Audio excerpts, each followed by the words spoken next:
How the hell do I see my live page on YouTube? I can't find it. That's crazy. Hey Gloomy. Hey Kylian.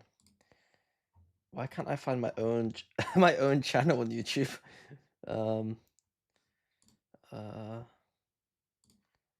I can see my channel, but I don't know where. Oh, it's some live now. Okay, I didn't refresh. Okay, cool. Okie dokie.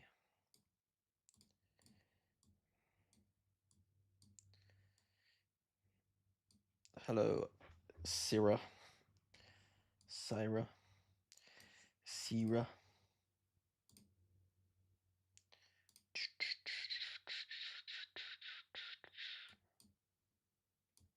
Hey Flopson. Hey Jade.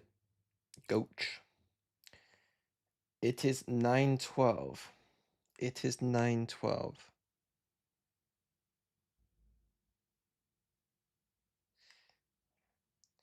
PRX can't win without Goat Coach Mini confirmed. Yep. Or they can't win without Patman. Whoa. I'm joking. That's the kind of logic that lots of people use.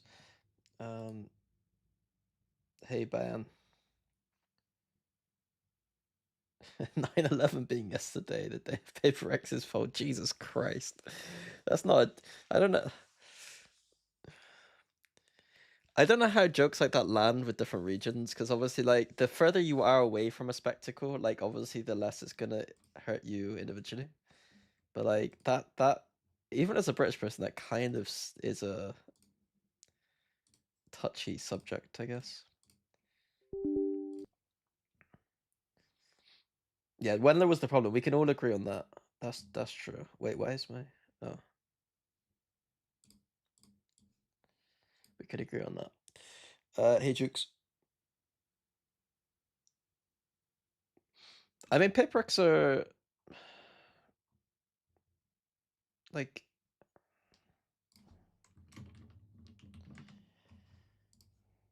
The fans are so spoiled, man. Like, how can you argue with this legacy right now? Like, it's unbelievable. They're very, very easily, you could argue they're the greatest team of all time at this point. Very easily.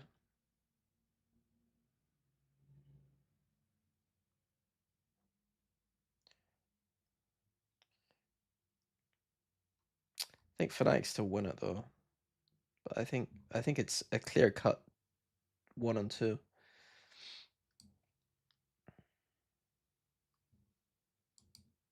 You've timestamped all the rounds on VOD space for the Masters game? That's cool. Unfortunately, I don't think I need that. Okay, right, let's go to Nongshim. I think we watched this game, so let's watch some of this, and then watch some of the final. Maybe. Maybe. There's a chance that I just do this today. I'm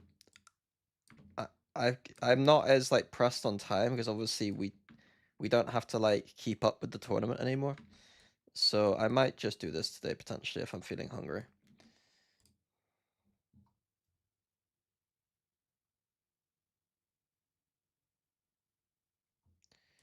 Bind Abyss.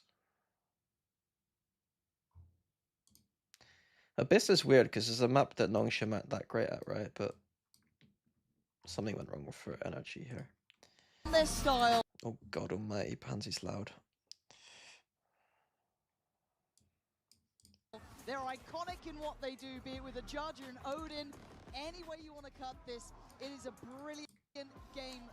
1-3-1. It's becoming a really popular pistol round on Bind, especially for APAC teams. To watch.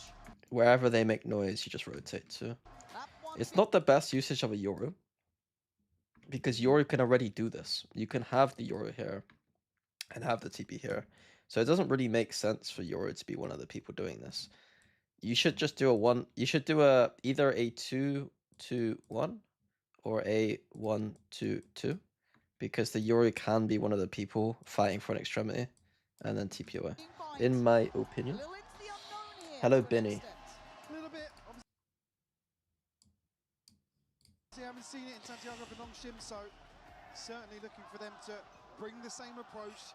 Not expecting many surprises in terms of switch up of play styles here, but NRG going to be up against it. You see already Nongshim just waiting for contact. So Fade reveal spotted nothing here, so they just immediately go to A. Somewhere, 3 sitting playing rotation in spawn. What's going to be made here? And there's going to be 4 players to deal with here for NRG. Kiko. So we see Smoke's backside, which means that they're probably going to be pushing out deep into backside somehow. So they need to be careful of lamps here. The smoke on front site is to protect. It's like smoke front site gives protection to play for Spike now. It gives some space. And he has a lot of space right now because they're not smoked off. So like there is a connection between the backside guys and the bench guy now. So the smoke's doing like double time work. But you look at the amount of bodies here, right? That is 4 players waiting in the smoke. Hop comes in. It's going in! It's going in! Chasing them! And he's been sent right back to spawn! But it's not just Damby! He's got his boys! I'm sorry, but what are they doing? 4 players waiting in the smoke. What are Energy doing? Hop comes in. It's going in! It's going in! Chasing them! And he's been sent right back to spawn! But it's not huge! Okay. Look at that. NRG given an appetizer of the aggression. Nongshim are looking to double down. This is 60 and nothing invested on the side of NRG. An appetite. And I've been really impressed Nongshim by joke? Francis as well, because it's very easy to get kind of consumed by Dumby's brilliance and how well he's been playing. It's hard to shine alongside a player like that. But Francis finding that footing was such What was my top 10 list that I did for players?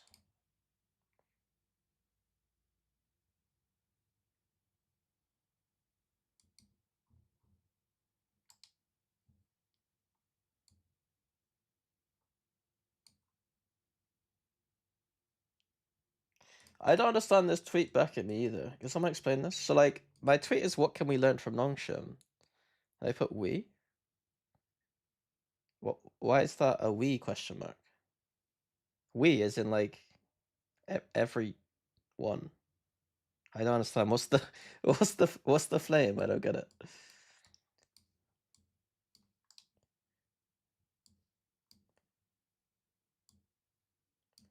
I know Danby won MVP bracelet.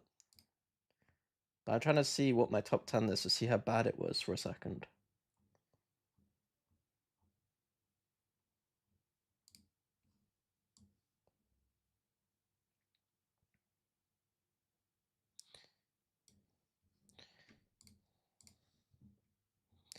This was bad.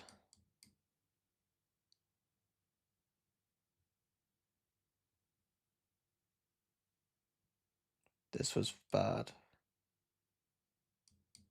Mini had a bad tournament. The rest is actually like reasonable still, I think. It's a bit like meh. Kong Kong was actually good. Levis Rock's not reasonable. Was it? Yeah, he was pretty bad, right? Was he pretty bad? Thank you, Rona. Thank you for the sub. I appreciate it. Izu definitely wasn't that high, but like he was pretty good. Danby was this high. Martin was this high. Valen, I think, was alright. Forsaken was decent. The Rock was decent. Arby was decent. Brock probably wasn't this high.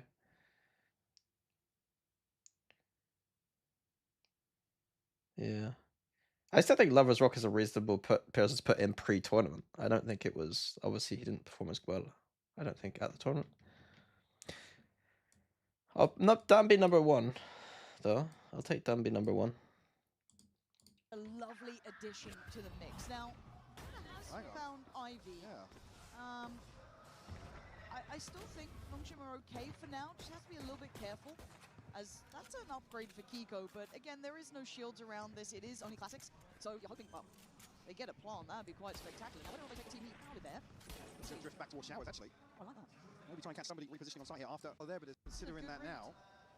They've given themselves a win condition here that Francis... Why is Francis stood in the middle of nothing? For him, he's not being caught out until then. Right, NRG making something of nothing in this. They cause those rotations with that sound of silence. So far, I've seen a very fast reaction to a TP. Extras holding that deeper back line is fantastic.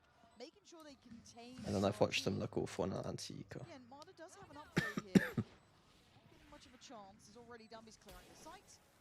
just underway. You leave that in charge of Brock, but well, a judge flying at you is older. Certainly a challenge. You're going to be happy with the plant at least. Hello, Tomahawk. Francis early onto the operating. Really early. Oh yeah, thoughts on your nerfs, coach. What I will say is that I think flashes in general are some of the most overrated utility set in the game. I think people like I'm not gonna go too deep into anything, but like I think that I think both the devs and teams thinking now that flash initiators are necessary are wrong, probably. And it'll be fun to watch a bunch of teams now trying to figure out comps in which they can have flashes in, which isn't really necessary. We might see Phoenix rise up a little bit, pun intended. And we'll see some more Sky play probably. But I don't think that you should have to play either, honestly. I think flashes are a bit overrated. Round 3 coming in. I mean, he's had a 4-1. He's had a melting start, hasn't he? So that really adds a punch to the bonus. KO. Why would you play double innie still? Why would we now play double initiator? Like driving their way forward. Dumby's space control as well is going to be a problem. They have to diligently clear this. I mean, like, why would teams play it? I guess what I mean is like teams have basically seen double duelist do really well, and now we're gonna just see teams continue to abuse double duelist. I think that's just perfect. The style that teams want to play is usually double duelist. This guy has been outrageously talented so far. Don't you think Euro should have one TP instead of two rather than one flash? I think what they did is fine. It is throughout the team. No, I don't. I think the heavy-handedness of the nerf was necessary. Honestly, it's the problem is the meta's developed in a way where the duelist class is so diverse that like just nerfing Euro now just seems like doesn't really change the game like as much as I thought it was gonna. Like at the start of the year, I was talking with Stiggy and I was saying like, what'll be really cool is after like Santiago, they nerfed the fuck out of Yoru, or nerfed the fuck out of Yoru, and then we get to see a completely new meta. But what actually just happened is double duelist is really strong, and then double duelist will still be strong after this. NRG now headed towards the B site. Again, they've got to be so conscious of every single round, even on the buy rounds down. Buff the Sentis. I still don't know how much I agree with this like buff the Sentis narrative. I don't know how much I agree. I mean, I think because part of it is people being unable to think of solutions to a problem. Like I from a dev point of view, maybe we should buff them. From a coach point of view, there are ways to play the game right now without having to use Sentis. And I until like anyone who complains about that, who doesn't do the good things meta-wise, macro-wise to beat double duelist, I don't think should be complaining. It's like the way I'll see it. It's like if you're trying to hard hold sites like you're playing like a hard hold sentinel, then that's probably a mistake. And then if you're also not exploring the good sentinels in this meta, i.e. not Cypher, probably not Killjoy, then like I also don't think that you've solved the problem of double duelist being strong.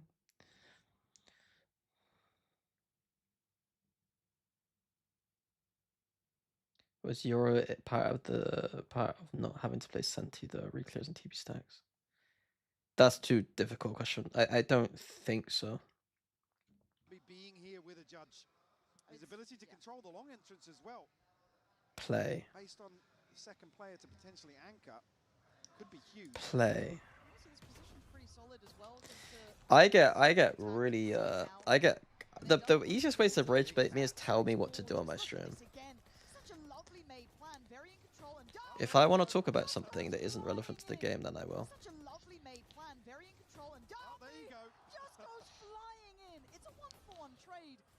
formations there, rotations are being considered. You can already see the positioning coming out. Ivy's been cleared. Brock's created an opportunity. Do what I say. It's an easy one.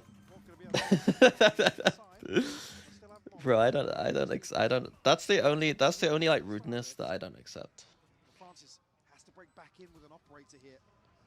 You might get played into. Brock's If you're banned, you can still watch the stream, right? You just can't chat, right? Not got the drop there. So it's gonna be Francis in the 1v. Like, I don't want people to be able to not be able to watch my stream if they want to watch my stream. So far. Okay, that's fine.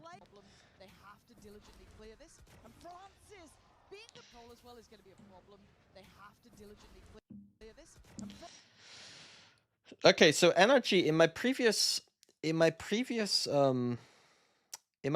review, we talked about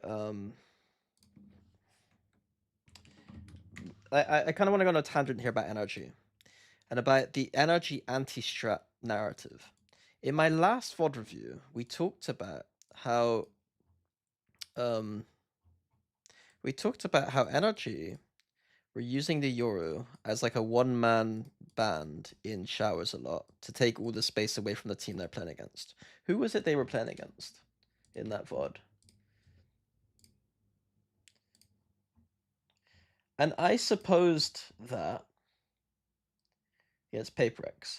I supposed that they were doing this as a game plan, i.e. anti-strat, against PaperX. I made that into a narrative in that last VOD review. And then I watched the first round of this game, and I see that the Yoru is still doing the solo showers thing. Therefore, this isn't true. This is not true. It's just that it's not true. Like, what they're actually just doing is their standard default.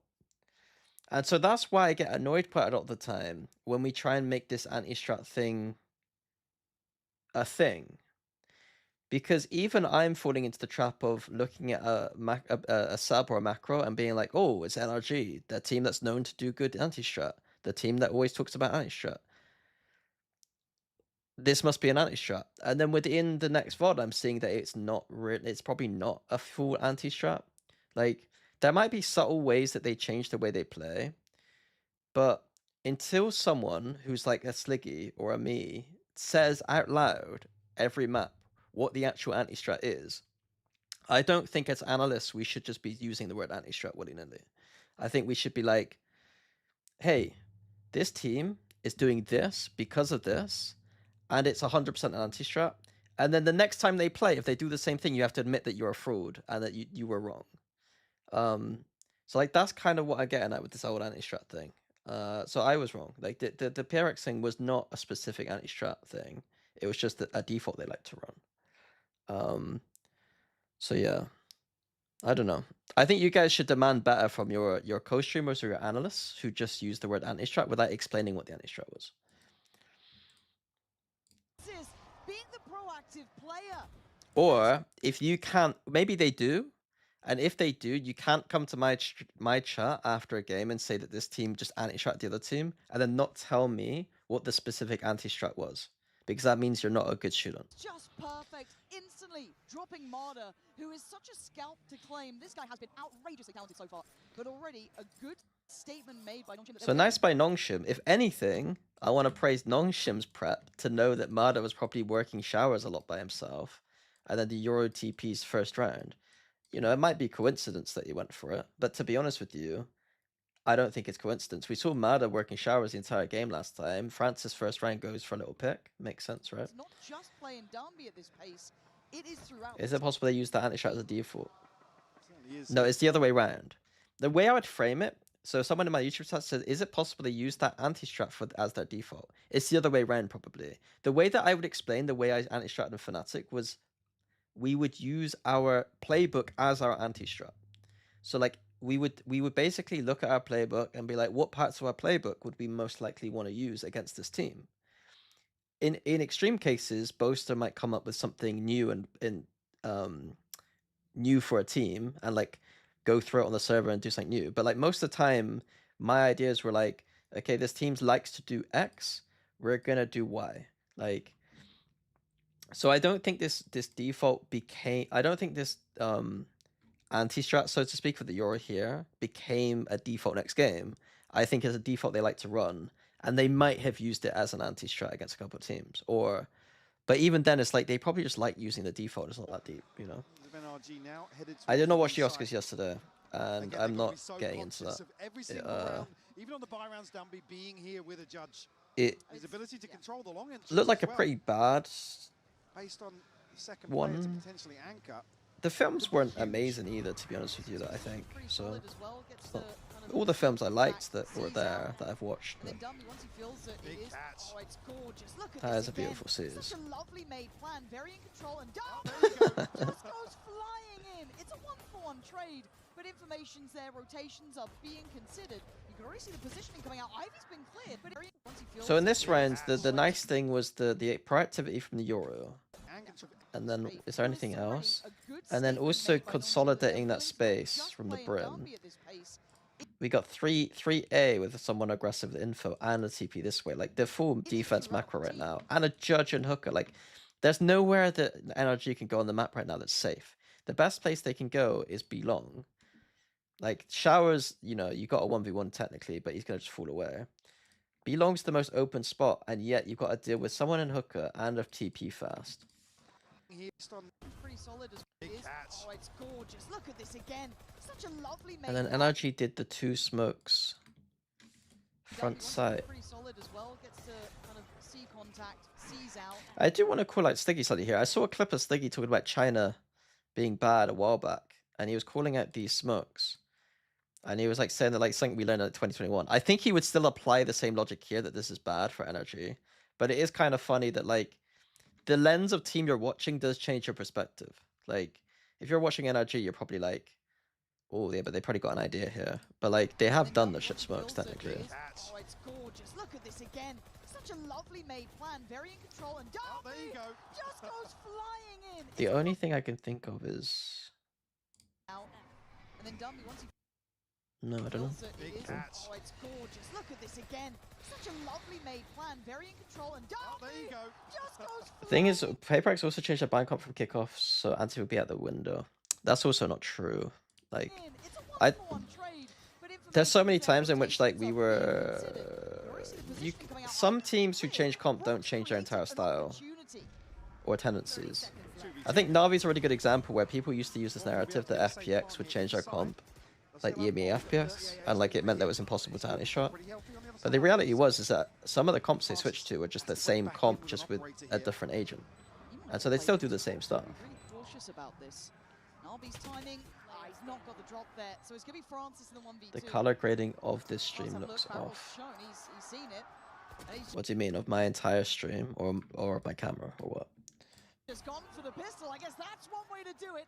1v1 now. Francis up against Scuba, and Scuba's been nuts at being the backbone of this team. Oh! Francis up against Scuba, and Scuba's been nuts at being the backbone of this team. Oh! Francis. Clutch cover here.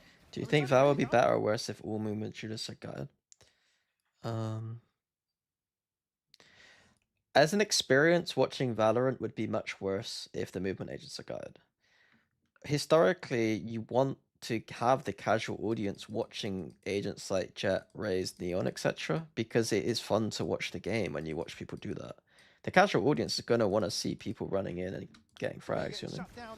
What is a beautiful set piece on the seas. Again, I want to kind of highlight Xros as well as those players who facilitated that first pick. The Seas comes in. These guys work so well together. The synergy is in the ring.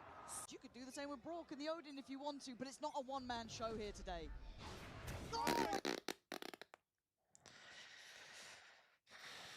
I mean, the problem is what we can learn from this team is like the Euro would still be maybe even viable on this map, but realistically, most teams are not going to play Euro anyway, probably. And then but like every pick that's done here could be done by New Euro. They started the game with just Francis just dominating. It's a 5v4 every single fucking round. This is just poetry in motion. And to do this to NRG, who are in form, Ethan, who's one of the best reads I think of the game currently, and they're punishing them like this. Chance here to maybe offset that towards Showers. Ethan Not pin him down before TP. Like, be up close and personal here. Scuba's going to get... Actually, does get the better of him. Sick Great heads up work. isolation from Scuba. That's so done by good. Dan That's B, the first though. time we've Let's seen be him real. problem solve that space at least, because it's like him playing up close on the wall. I don't know why Ivy went for that. That felt unnecessary. Okay, stupid as round from well. Nongshim. Go on. No. And the operator, the way they work. The thing they do really well right now is this open and aggression with the Euro. Into his crosshair, he's going to punish you. It's a little overzealous here from... Do you think Neon should be nerfed or is Dan B an and exception? RB on shore. Both are true. Oh my A little god, that shot by overzealous here Marder, by the way. from both Ivy and RB on shore. That is a fucking shot, by the way. Great here from both Ivy and RB on shore. That's possibly the best shot of the event. Don't get Marder going, man. That might be the best shot this event. Oof. I think he's still That one was of the fucking scariest clean. players we've seen here. Honestly, It's a shame it the didn't mean highs are anything. Second to none. So at this point, let's see what he can do. A found operator and a better shot. Francis did what he could with what he had. And then the issue here, the outlaw, they should be near, someone should be near this outlaw to pick it up, but it's Can whatever. do. A found operator and a better shot. Francis did what he could with what he had. I mean, the trade-off's there, yeah. Marder down to 10 HP. And the... I mean, Cypher being better would help against Neon. I think if you give Cypher back the kill trips, it would be better. The problem I have though, and I said it before, is that when a meta's asking you to do something, and then none of the pro teams or very few of the pro teams do the good stuff, and then before we're even solving the problems in the current meta, we're trying to make the meta change. Like, I would argue the Sentinel role is the least understood role in the game right now. Like, I think that if we're forcing the agents we are constantly, there's something wrong. I know that, like, Viper dominates on most of the maps, so it's like, you can't just use the Viper as a pseudo Senti, which is fine. But now with Lotus and Fracture, the question is, which Sentinel are they going to be playing? What Sentinel are the pro teams going to be playing on these maps? And it will answer a lot of the question as to whether they really understand this meta or not, I think. Because I think there's, like, more options than just, like... Basically, right now, we just see Cypher Killjoy still on any map that you need a Senti on. And I don't think that's right. To an angle. Find another kill. Dumby very quickly into showers here, but I don't think he can really... I think Cypher and Killjoy are the least interesting Sentinels to play right now. NRG should be able to get some nice stability in this post plant. Tapping the spike. Should be able to try and draw utility out early if there is some. Like, even Paper Rex and Fnatic's Vice, I think, is more interesting than the Killjoy Cypher stuff. And if you are going to play Cypher, you have to understand, you can't be going for kill trips and, like, expecting to get kills unless you're playing very specific spam. Like, I don't know. I just think that people are just playing Sentinel like they used to, and then playing to hold, and then realizing you can't hold. Like, that's not a problem with the Sentinel class. That's a problem with teams, how they play. The back of the success in the last 2 rounds. 4 ultimates. I think Riot just nerfing Neon will kill the game. They can't just nerf agents every time there's a meta. That's not the point, though. Like, if 11 out of 12 teams coming to this event are playing double duelist on more than 5 of their maps, 5+ maps, and then the world champs also switch to double duelist on half their map pool, I think that that's a problem. There's something wrong there. Like, if double duelist is this dominant for pros, it's not. I don't think it's enjoyable to watch, but it's like, at the same time, at a certain point, I'm going to be bored of the same repetition. I do hope that, like, teams do more of, like, a better job of trying to counter it and, like, maybe finding some different answers to the problem, but... Did he clear this side of the wall? I don't think he did.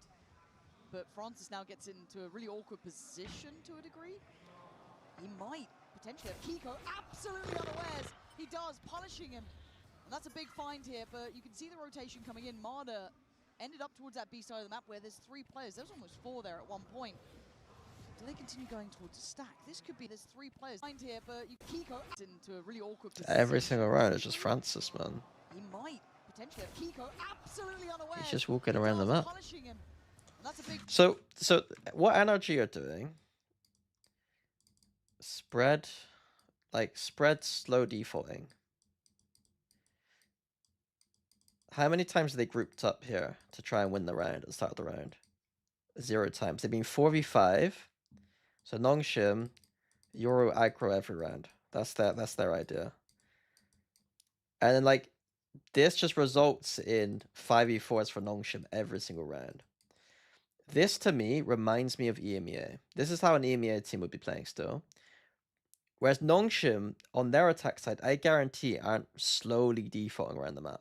Like, they ain't fucking around like NRG are and getting Euro picked everywhere. They'll probably do their 3-man aggressive thing here, and then the other 2 are like in very, very passive positions in which, like, if you want to pick them, you have to really work for your dinner. Like, you ain't gonna get caught off. You're not gonna see deaths here and here, I don't think, when Nongshim are attack side. Solo, you know? Like, Nongshim would just rush somebody. Like, yeah. The unfortunate reality is that, like, the what we learn from this might be that Nongshim rush every round, and that's probably the best way to play the meta. And then, like, every team ends up rushing every single round. Atlo and Judge needs some balancing? Yes. Plus, got a TP here as well, so... Thoughts on New Agent? I haven't seen it. I haven't looked at it.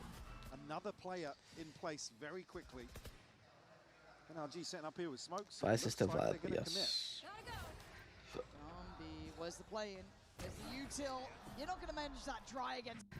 I don't understand. Where's the play in? There's the util.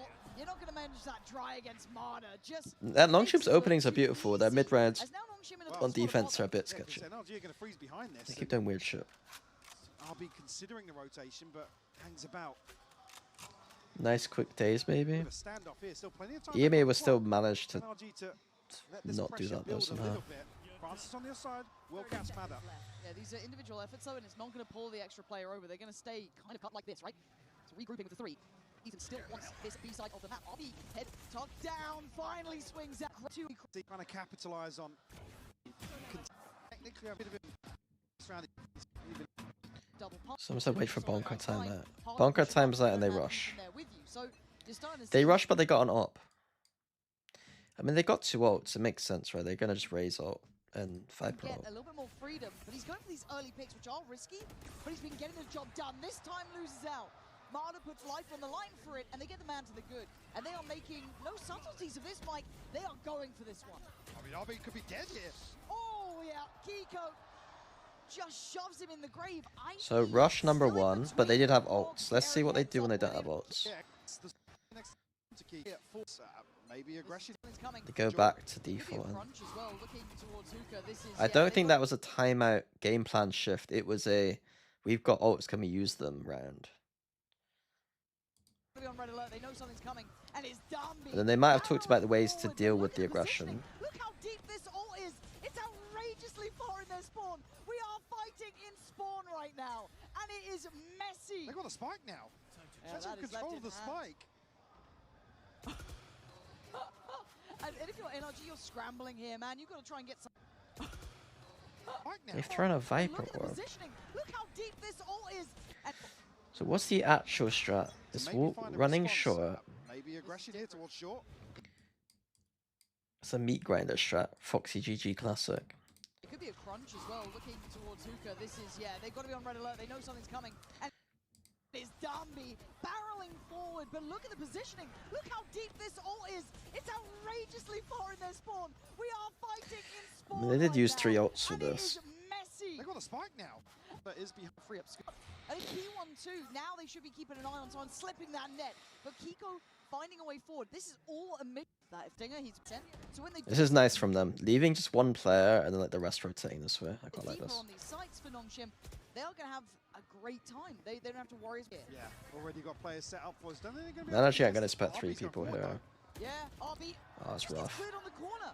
Made to look too easy. Viper ult's now hard to deal with. Has 3 players, gonna find the one that he could see. Ivy then strikes. Nongshim. Never mind, they spam the Viper.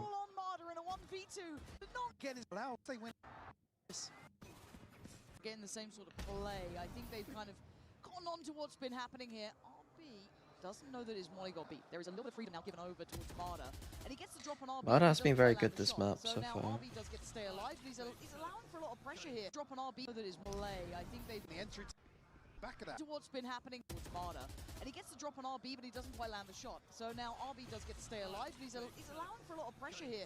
Does NLG now? The TP back here is risky because they could be TPing. I would have put the TP back up here if I was Marder, but This towards that A side. Ton of information here gathered by Marder. Nightfall going to be posted, and TP taken here as Extros to tuck in. they keep doing weird TP strats. It's like a double fake or something. Does anybody get No, to it's score to not. stop this dropout What? from Hookup? I think they do. Francis has made it Their, here in time. their game plan NLG was to being keep herded using the around this hooker map. They're going TP. back towards A. So RB and Ivy.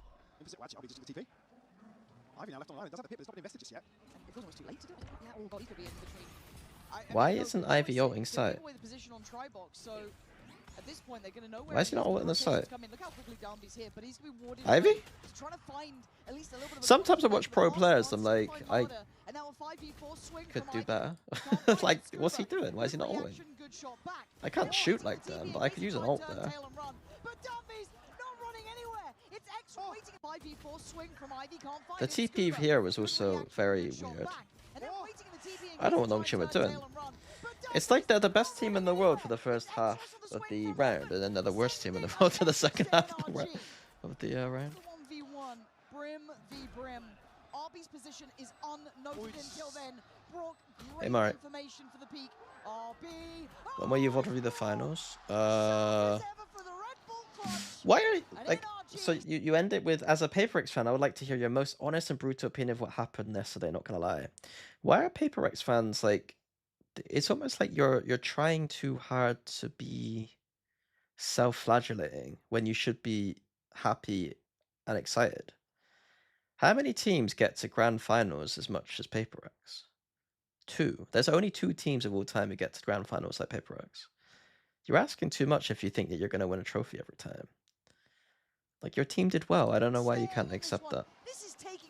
Maybe I've misread the way you've written that, but like every PaperX fan seems to like write like that, as if like there's a problem. Like the kind of it's biblical greed what you guys are after. At least Nongshim get themselves back into the right position here, but a couple of gunfights not going their way. And Brock able they did get kind of owned, right? But like, RB even reading so, there that like, maybe the TP's taken to catch another rotation back towards B on the side of NRG, but able to convert that A site post plant. I'm not gonna be, and then it goes like saying that I'm gonna be honest and brutal. Like, you don't need to ask for that. Only a classic. I don't think That's a guarantee on my stream. Ivy, solo endeavor here. Anchor the A site. I just called Nongshim the worst team in the world at half their defense game, like, and they just won a trophy. I don't need to. I think he's out of there. And for NRG, feeling the lack of resistance, I didn't they be should be asked looking to behind not them pull now. punches. Scuba's just turned, but again, that's just a stinger for him. Could be overwhelmed as Dumby. I mean, you thought he might. This should be Nongshim should be smashing this half right now. If they didn't make these silly mistakes. It's the level of performance they had that pisses the fans off. Would you rather be in a grand final or not? Ethan, Kiko, and Marder need to keep themselves locked in on this. Marder's position now noted. Ult's gone in. Like, I'm not gonna lie, Wendler's tweet I think sums it up to me. Like, I don't think that Wendler meant this as an excuse, and I don't think it is an excuse. But at the end of the day, they've played like way more than any other team by far.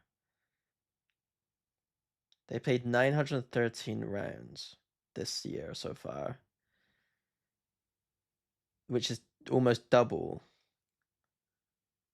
what Nongshim have played. Like, you're playing day after day, long matches, just, you know,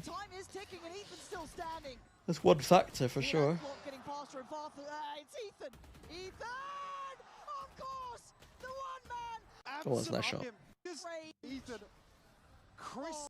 It's a 5 apiece. This game is hard to split between the two. Answers back on the operator here. And happy to. Thoughts on the new controller agent? On for Nongshim. I haven't watched it.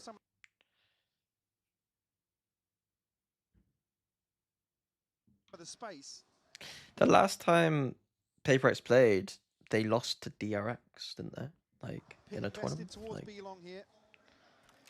Again, you're going to see NRG potentially build a plan to address Hookah, but I mean, again, they've got to be conscious of the judge-heavy areas. The thing is like, as an analyst, I'd love to flame PaperX. Like, if I was on the desk for a grand final and watched them play like that, I'd love to be able to flame. But the problem is that you guys kind of want that, and I kind of don't want to give you that. Like, I don't want to give fans ammunition if you guys are being dicks. If you guys are nice, then I can be a dick. But if you guys are dicks, then I can't be a dick. Oh, it's tricky. There's no easy way around. You've got an operator and a judge potentially. You got two. They are shit, bro. We know. They literally came second at a tournament. You're calling them shit. What he wanted to be seeing, and like, now I don't get got you. The line for this. This should be Francis dead if he dares. There's no way you do, surely. Actually, on the timing of that, he is going to re-swing and have a little bit of a look. See, like here, do you think PaperX getting second place again is bad? Like,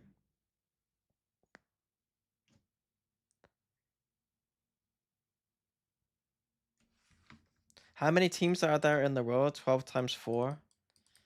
24, 48. You are second out of 48 teams. What kind of greed are you guys on? We can see where I'm not getting rage baited. These people, like, the thing that rage baits me more is people saying don't get rage baited, when these people aren't rage baiting. These people aren't rage baiting. Right place. I know how the average fan thinks when it comes to a team that's good, you know. There's some insanity.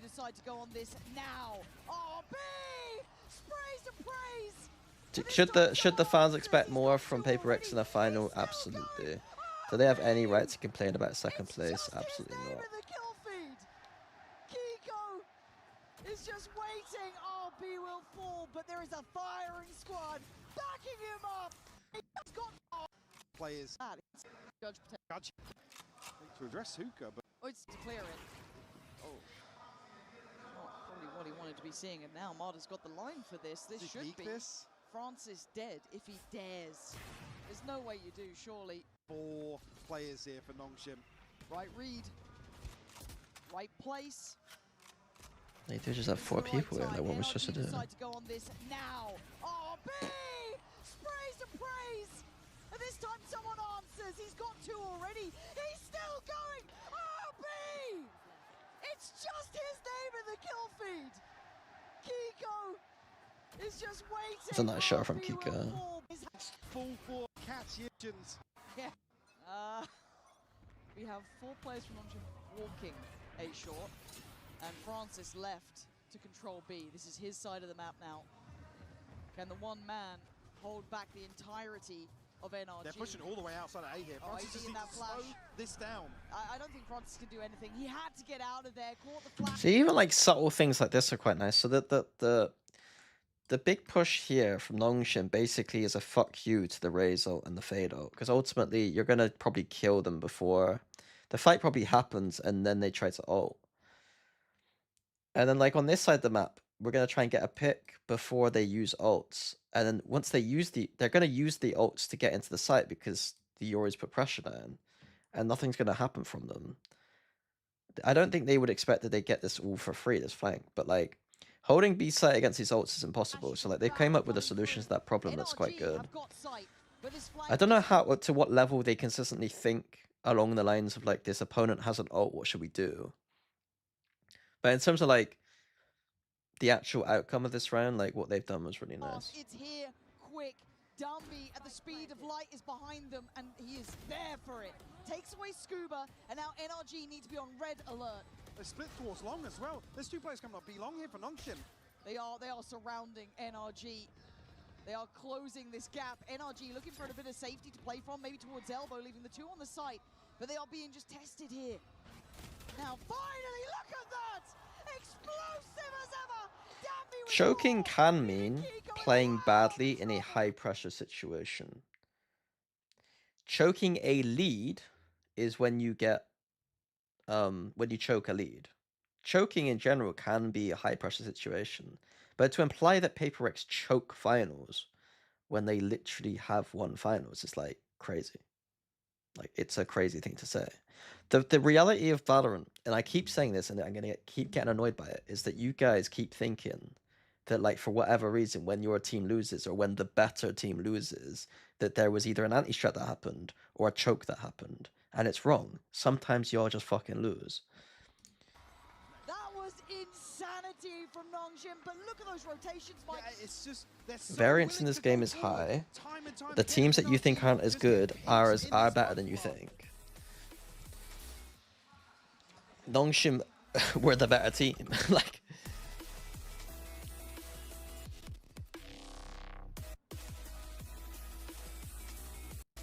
you to variety.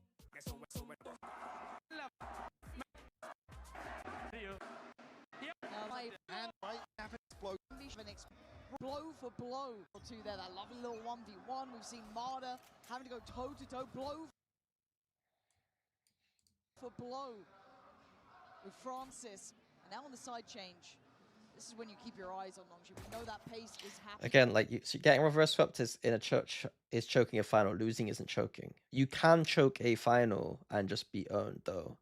Like I keep saying it, a final is a high pressure situation to most teams.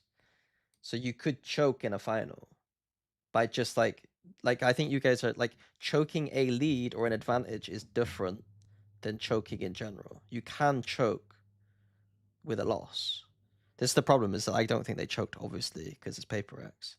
But that's what we say when, like, you know, an inexperienced team goes to a LAN and chokes, it means that they played badly because of the high pressure.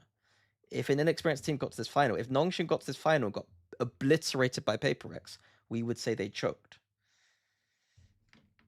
In their hands, Many Twitch chatters know they don't know if they're typing in my chat saying saying. Timing and pace. Danby is on the hunt, trying to find a man. Is Hassis. See Marder having to go toe-to-toe, blow for blow with Francis. There are two types of chokes. I gotta keep breaking it down until you guys. There's choking a lead, which is how most people use it, and then choking due to inexperience, right? You can choke without it being a lead situation. And now on the side change, this is when you keep your eyes on Nongshim. You know that pace is happy in their hands. They like to go quick on these. Timing, Ethan, like, famously, we would say he's a LAN choker, which means that he's really good online and then gets to LAN and chokes. He's ready in time. Speaking about timing and pace, Danby is on the hunt, trying to find a man to drop, but it's Scuba denying RB, and Scuba again! How's he gotten two there? They were flying at him. Down to just 3 now for Nongshim. Still 4 alive for an RG here. Francis looking to try and counterbalance that. Get some pressure back in, but Ethan still controlling the space. Choker is Nico and Grands. I think Nico is probably a fake narrative. I would presume Nico's fake narrative choker. Like, with the ways in which, like, CS is just so brutal and the analysts are so brutal, I would presume Nico's a fake choker. A man to drop, but it's Scuba denying RB, and Scuba again! How's he gotten two there? They were flying at him. Down to just 3 now for Nongshim. Still 4 alive for an RG here. Francis looking to try and counterbalance that. Get some pressure back in, but Ethan still controlling life. But it's speaking about timing and pace. Like, contrast, I mean, I guess the NRG on pistol did go fast, but like, round 1, 5-man B long for Nongshim. Denying RB, and Scuba again! How's he gotten two there? They were flying at him. Try and counterbalance I that. mean, NRG should win this round. Still controlling the space. Yeah, he wasn't really willing to fully let it go as Kiko's nade is If NRG win this round, I think this was a really impressive map from Nongshim. Like, Nongshim consistently threw away some rounds, and they lost pistol here. I want to see what they do on this attack side to just dominate. Isolating Danby early on, finding picks elsewhere on some of those slower rounds from NRG. I think you're given many. The rifle spotted there. If I see another person say Paper X choked the finals, I'm gonna ban you, because they did not choke a finals, and you guys are stupid. Danby is on a mission, and he's got him this time. Nongshim have cleared.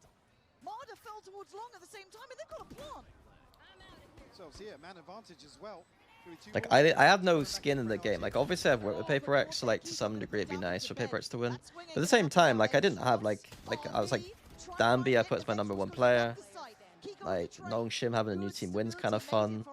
Like for my ego, like having a team not catch up to like Fnatic would be fun. Like I had like skin in the game for both teams to some degree. So like I don't really care that much. Like I'm not biased. So like don't rage bait me. What I was about to say is you're not going to get many slow rounds in this half. So the fact that NRG where they outplayed in the finals, they lost 13-4 on like 2 of the maps, right? So I'm gonna presume so. Marking out Scuba in that round. Like, oh, you did that the first round? Sick. Cool, try and do it again. Yeah. Try me. Games that you're right in a shift. How that walked away into that team of the Interesting timeout here. As well. The other side, obviously some gaps considering the damage done in the previous round. So real chance here. Losing after being in a lead isn't always a choke, right? Yeah, no, I agree. Sometimes one side might just be better on one side, the other team might be locked in late. I think that can be true, especially on maps where it's deceptive, like Bind. I don't think we've, as analysts, I don't think we've explained enough that like Bind is a very attack-sided map, and like if you go 8-4, if you go like 9-3 and then lose a 9-3 on Bind, it's not the same as losing a 9-3 on the other side, you know? Or like people on Ascent would be like, oh, it's fine. Like 9-3 comebacks are like okay on Ascent. Like it's a bit choky, but it's okay. Yeah.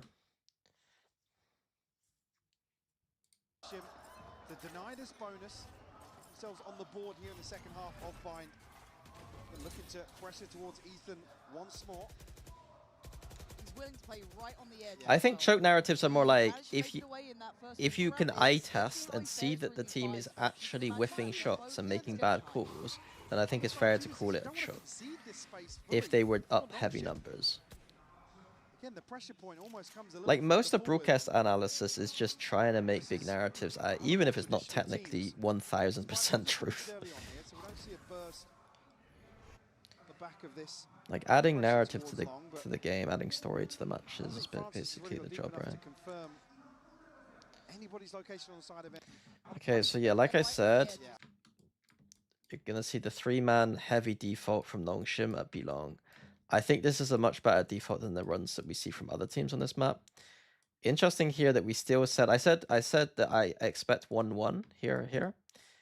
It still is Francis, and he is just giving it. He's sending it. He doesn't care about Murder doing potential TP players and stuff. He's probably like the fact that Francis is working solo. He probably knows this shit exists, right? All the peaks that you can do here and here, and he's probably gonna work them up in a way that means that if he was playing against himself, he wouldn't die to himself as much as he could, you know. See how he fares during these buys as well, because you can imagine that tempo is going to be high. Other side to this is you don't want to concede this space fully for Nongshim. Again, the pressure point almost comes a little further forward. Does drinking matcha count as touching grass? No. No, unfortunately not. The back of this pressure towards Long, but I don't think Francis has really got deep enough to confirm anybody's location on the side of NRG, as now the 4 members of Nongshim set up here to challenge potentially Marder and Kiko. Yeah, and again, you just want to avoid Kiko and Ethan. Especially if you ordered a matcha, like you got a delivery matcha, that's criminal, by the way.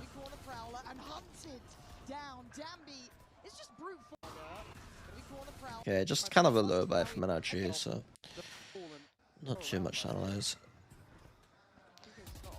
3 showers is not my most favorite, but they're so quick here that what are you gonna do? Why is energy started 4B? It's very strange. 4B? I've never seen this before. So we have a reveal here, seeing nothing for Yoru. Energy should now be looking to push out B, and this guy should be TPing. I don't really know why they're throwing a boom bot randomly. stay slower. They just went a different way. Okay, the TP, he goes here, checks, and then he's gonna TP. That's kind of cool. It's 1 minute 20. Down B controlled. Deeper I hold don't- coming out yeah. from NRG, creating crossfires on the back of the side, but Francis is still back here. Is it noted? It is now! A rocket just flying at him. He does get Kiko down. But this relurk gets up B long, which means that they're gonna feel like they can go B, But and they still, can one easily point win this trade. round now. Leaving the numbers super good for NRG. Rotation from RB's Nongshim. one off of They're ult on should towards get B ult side. with the spike plant, and then has molly for post. Ivy, I don't think They it's should be good. giving The Brim site the is ult. empty. Yeah. We'll trade out here. I'll be 2 of them are gonna go elbow, and then Brim should come back B long gonna get for the post plant here. the orbital strike here for the post plant.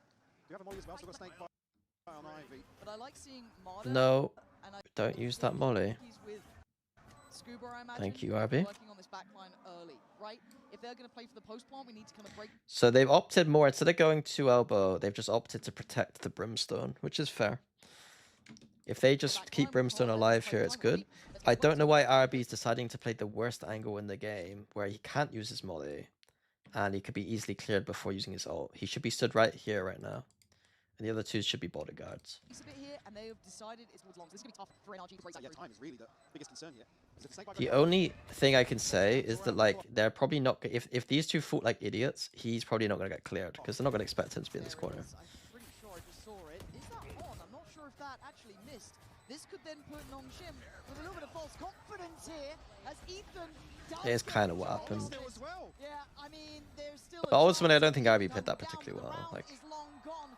RB soaking the time up exceptionally well, and Ethan's options became 0.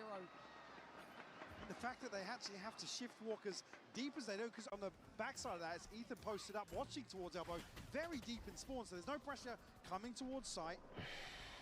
I think you're right, I didn't even know where the snake bite ended up, but Not too sure. I don't think I saw it on early. Yeah, you there it just was, see yeah. it there. Nice! again, once the seas catches, Well, looking into it's RG, play all around so they can bank on mentally time. really, it's 2-1-2, with RB, a switch up coming out of the timeout here, rightfully so. Yes. And look, we've seen some anti-eco, in this round 2-1-2. play into stacks. You don't usually see this kind of anti-eco. It's a bit weird. Like, I don't really understand the intention. Just sloppy anti-ecos. I don't think Nongshim really falls into that in my mind. I want to see it keep it very clean. I don't know if NRG can maybe change the side. Maybe looking to just I mean, it's get Showers control. Once they get Showers control, they'll group up A split. get into it, and they're absolutely correct. Yeah, quite frugal on the investments until now. Just that one remaining for Xros. Otherwise, it's going to be just guns out. Basically, on this map, just to reiterate, if you get control of this or this on the map, you usually will then see the team go that side.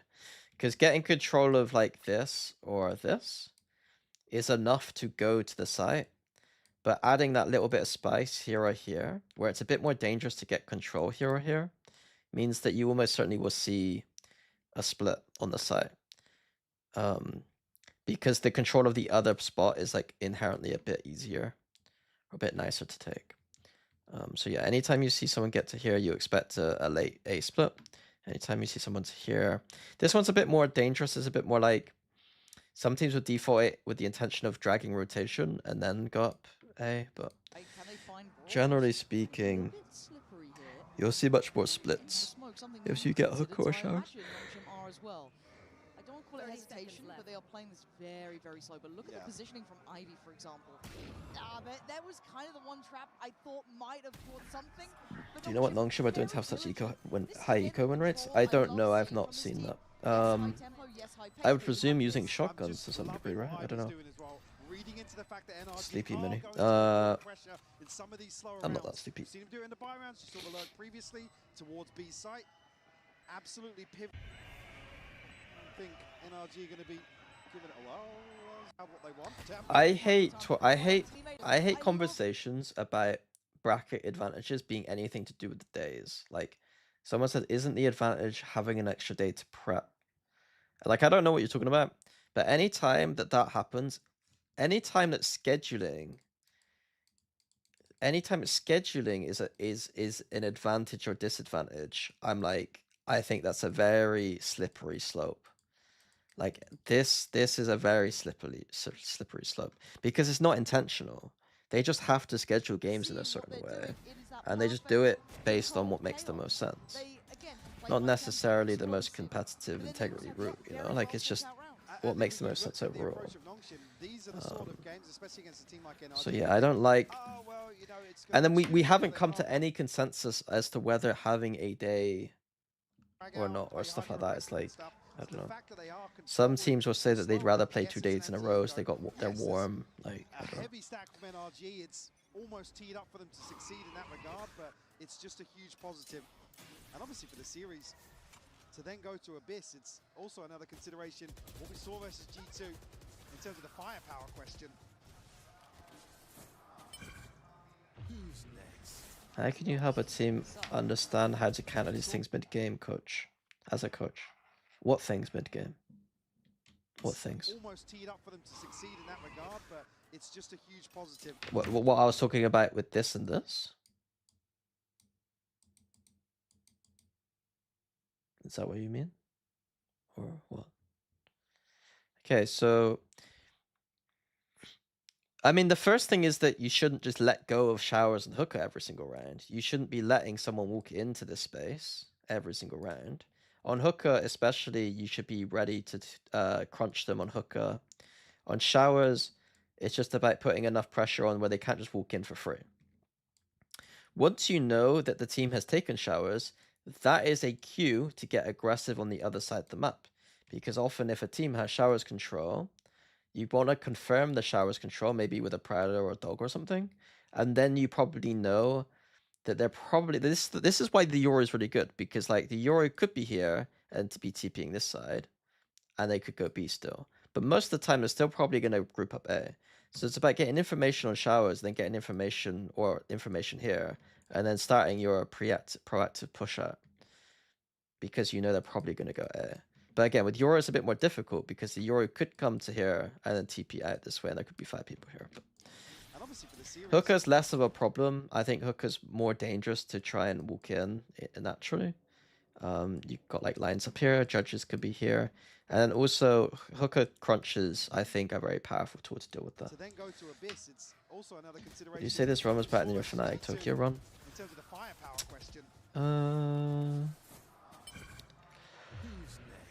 Potentially. It is the modern era of Valorant, but I think Tokyo was probably more impressive just the state. Like, I think Masters 2 is always harder than Masters 1. So I think Masters 2, like, and I would argue that that meta that year, it was like, people would say that like it was perfect for our team, but I don't think it necessarily was. Like, I think we could have played almost any meta and been fine. Even this meta now, I think that like if I was coaching this meta, I think we'd have been fine. We would just put Alpha and Dirk on duelists. Like, it wouldn't be that difficult. Whereas with Nongshim here, I think this is literally the perfect meta for them, you know? I don't think you get a better meta for them.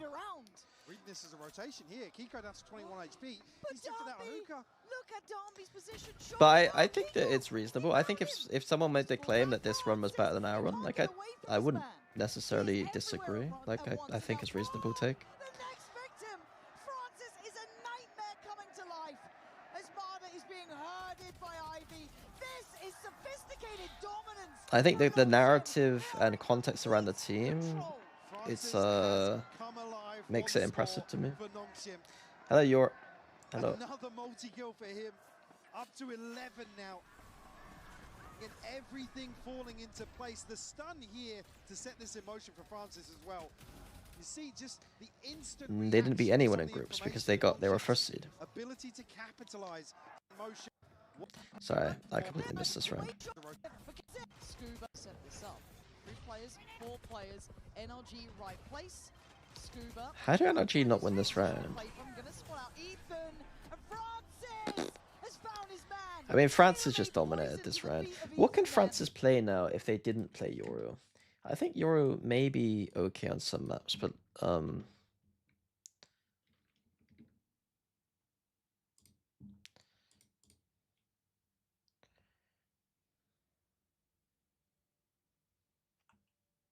he doesn't have that much experience.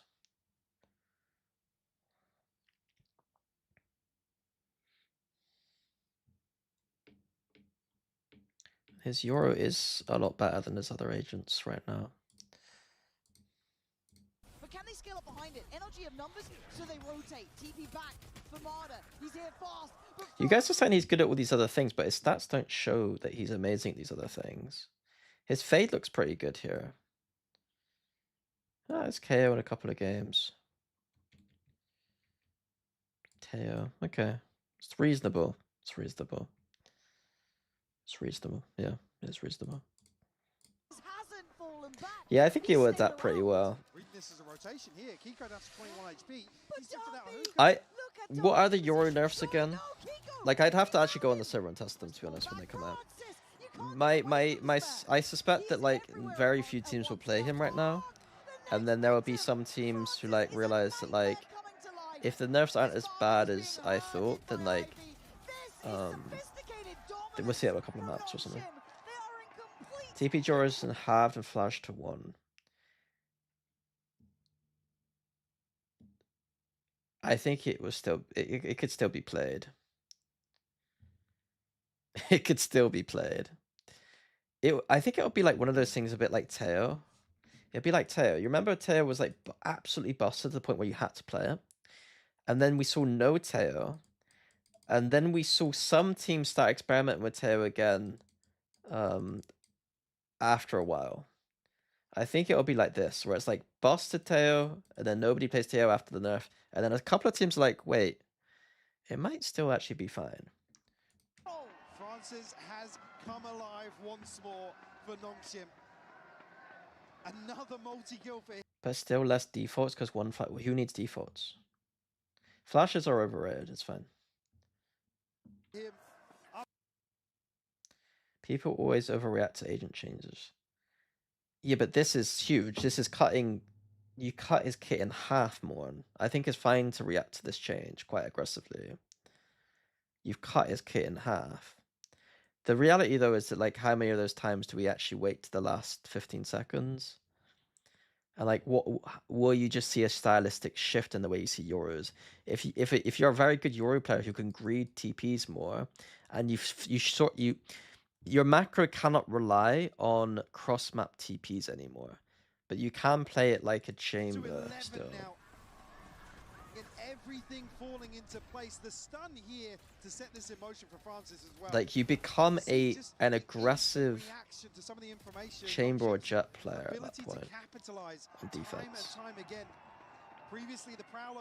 And I'm buying you can still do those aggressive TPs that, like, Francis was doing. Like, this TP into here, this TP into here. I think they're still valid. Absolutely beautiful to watch them operate at this tempo. Omen's not powerful, for what it's worth. I don't like your Omen that much.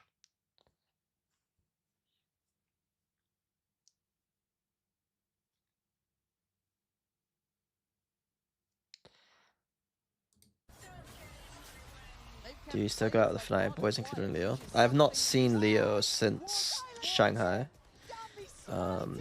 I will go for dinner with Alpha quite regularly, and I see Boaster quite a bit. Like, it's in quite a bit, like, if I'm over in Berlin and we don't see each other, that's kind of rare, outside of work.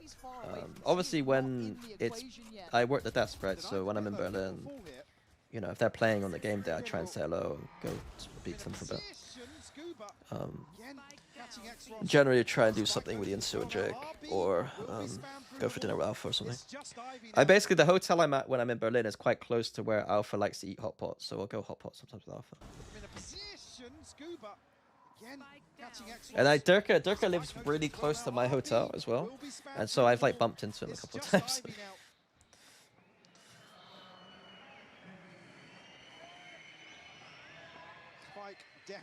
Thank you, Daisy.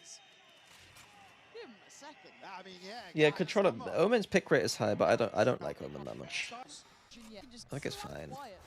I don't like it that much. They've kept players like Marder quiet, which is something to be Scuba putting in some shots to the smoke and just. I don't know why Nongshim are trying to force through a Viper ult, but there we go. They are. The fact that Nongshim have come out obviously buttoned up a lot of the prep coming into this series. We can see it's so obvious in some of these rounds. Marder looking to... Do you think Xros will switch back to second duelist? Is Xros cooling right now? I don't see why you would change this. I'm not smart enough to know.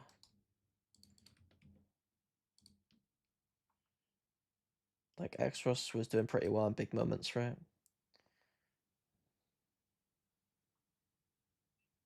Why would Xros go back to duelist? He's played even less duelist than Francis. He's only played Yoru, right? Like, consistently. A response round was found.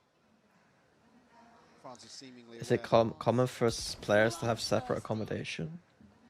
I think it's 50-50. Like, some teams will basically have a deal with accommodation that lets players stay in like the same kind of area, the same like building, obviously, but not shared. Some teams like LA, like I think Cloud9 share like a gaming house maybe, but I don't know. For Fnatic, I always said that like we need players to have their own choice. I was certainly not going to be living with players. I would have retired a long time ago if I had to live with players. Absolutely insane.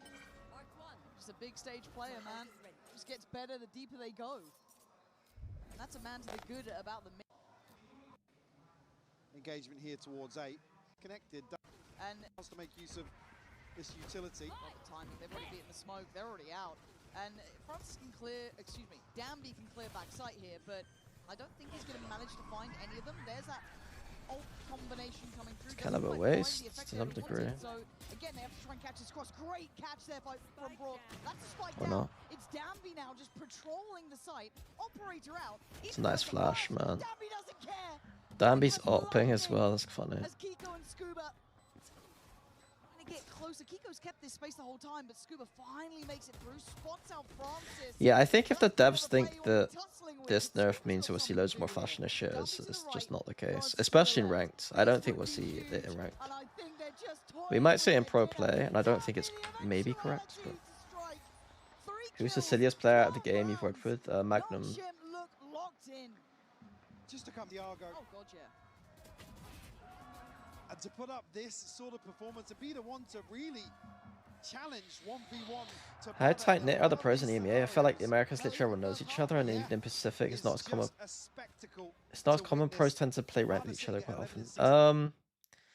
EMEA is not that tight knit because EMEA ranked is so bad and so segregated that it's not as close knit, especially to Americas. Americas shares the same culture and language, so it makes it a lot easier because you already have lots of mutual friends with each other, and so you know each other a lot easier. Whereas in EMEA, it's so like it's different cultures and countries and then different languages, and then ranked is terrible. So like I think it's less close than EMEA. You don't see it. You don't see it. Here. Let's have the dimensional drift to Sheriff. Rifles elsewhere for NRG. Again, looking to go forward once more. Maybe to sniff out this setup here. But Thoughts on Clove getting there? I wrote about it on Twitter and I got a lot of hate. Because people who like play ranked a lot and don't like pro play were annoyed that I called them all noobs. Clove needed a nerf. You cannot have a 5% win advantage every time you lock in an agent. Like, it's not fair. Clove is by far that, like, I was thinking about this in the shower a little bit, like, about basically there's two kind of ranked players. Most of ranked players are just trying to, they're gonna go to ranked and lock in an agent and just have some fun. And then there's like the nerds who actually learn stuff about that agent and stuff. 90% of ranked players are just there to have some fun and lock in an agent and don't really know too much about the game. And that's why statistically Clove is 5% better than any other agent that she can be picked for. And that's a problem. Like, she's not broken in the sense that, like, if to her skill ceiling that she, like, diffs everyone. But, like, her kit is just too good for, like, most people in ranked. Like, she just inherently brings too much value as someone who just gets to be played. The criticism to my tweet would be that, like, yes, but Mini, Clove is the only fun smoke player to play, and I'd agree, and that's why they don't gut Clove completely. Clove will still be the best smokes agent in ranked, and it will still be picked the most, but you shouldn't be able to get an automatic 5% win rate increase by picking it. My Clove brings 0 value. It's not true. It's not true, unless you're talking about your specific Clove, but I just think that it's like, and then I saw the take. I saw at least 3 times people say that win rate doesn't matter, and I'm like, what? I don't like. I couldn't think of a dumber statement than win rate doesn't matter. Like, I don't know what you would. How would you nerf agents if you didn't? If it wasn't about win rate, like, what is the criteria you are nerfing stuff on if it's not win rate? I really don't understand. Win rate isn't everything, but saying win rate doesn't matter is like saying that, like, I don't know how you want agents to, like, that is the criteria you would nerf agents on in rank. Nongshim looking for that answer back, right? Get the plant on their side, get something building. Exos is behind this though. And that Horn didn't find it. Based so on vibes and skins you're trying to sell. Yeah, but you see, like, you're trying to make it into some conspiracy about Riot devs. They don't mean even that. They're just saying, like, oh, win rate doesn't even matter, even in the criteria of my way of nerfing agents. I'm like, well, what the fuck are you talking? Well, what are you fucking nerfing agents on then? They think that win rate doesn't matter in terms of, like, actual brokenness. I'm like, well, what is a metric then? What do you think about a potential Viper buff? You gotta be fucking shit. You're baiting me. You nailed it. It's the silence here that really. Here again, You're baiting me. Okay, right. Let's stop fucking a little bit. On the brink of a few more ultimates. So maybe invest here in round 22. Again, solo anchor here. Marder just off on the shot. I mean, it's been a lot of, like, again, it's been either good defaults be long or just fast. Their defaults are aggressive, and their exits are aggressive. Yeah, this is the round. I've seen this round actually. Viper and Sky might get a buff. Sky buff I can see. A Sky buff I can see. A Viper buff is mental. A Viper buff is deranged.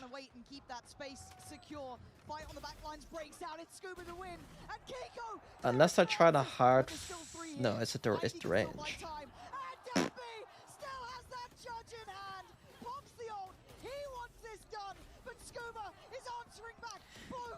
Stand be damned, yeah. So TLDR of Bind is defense was like aggro ooping, aggro up,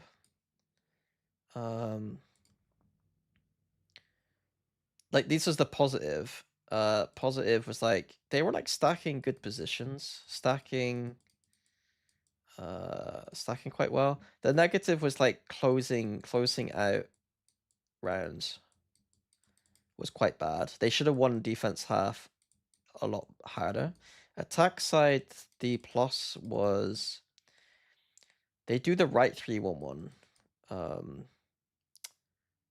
Like, I think 3-1-1 is like the most, how do I explain this? They don't spread, they don't not spread thin. Like, they're not spread too thin. Like, they're still defaulting, but they're not spreading themselves too thin. And they choose good locations and choose like good locations. Like they're defaulting long B a lot of the time, and then they do fast strats, which are a very good plus. You know, they're doing fast strats more than other teams. So those are my like takeaways from like a very shallow, just basic fundamental level. Yes, he's very self-sufficient. We've talked about him time and time again doing the work of 2 duelists. Yes, but this will potentially be one of the bigger challenges he's faced and struggled massively in map 1 just in terms of those raw gunfights, not necessarily an under. I would happily put a bet on Viper buffs not happening. Who were the leakers? Was it actual good leakers or was it bad leakers? Because most leakers aren't very good, right? If it's bad leakers, then I'll put money on it. But it's not happening. Hitting the way he is. Can't really take much away from that. It was the Turkish leaker. I don't know who that is. Actually, Francis being this on is going to change this map for me, because I wasn't blown away before, and Ivy with a very good read. Kiko and Scuba have been trying to make this happen, and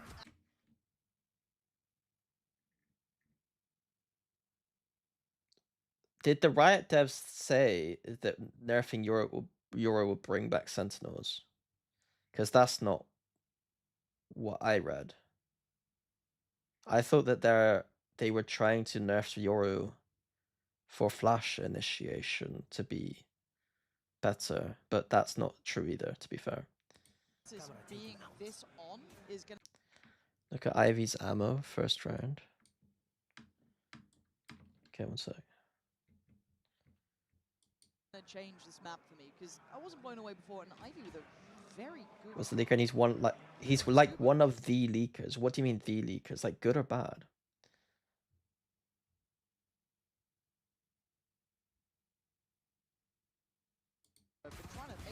Do PRX need to make changes? Yeah, they need to change their fans. That's what they need to do. Very good read.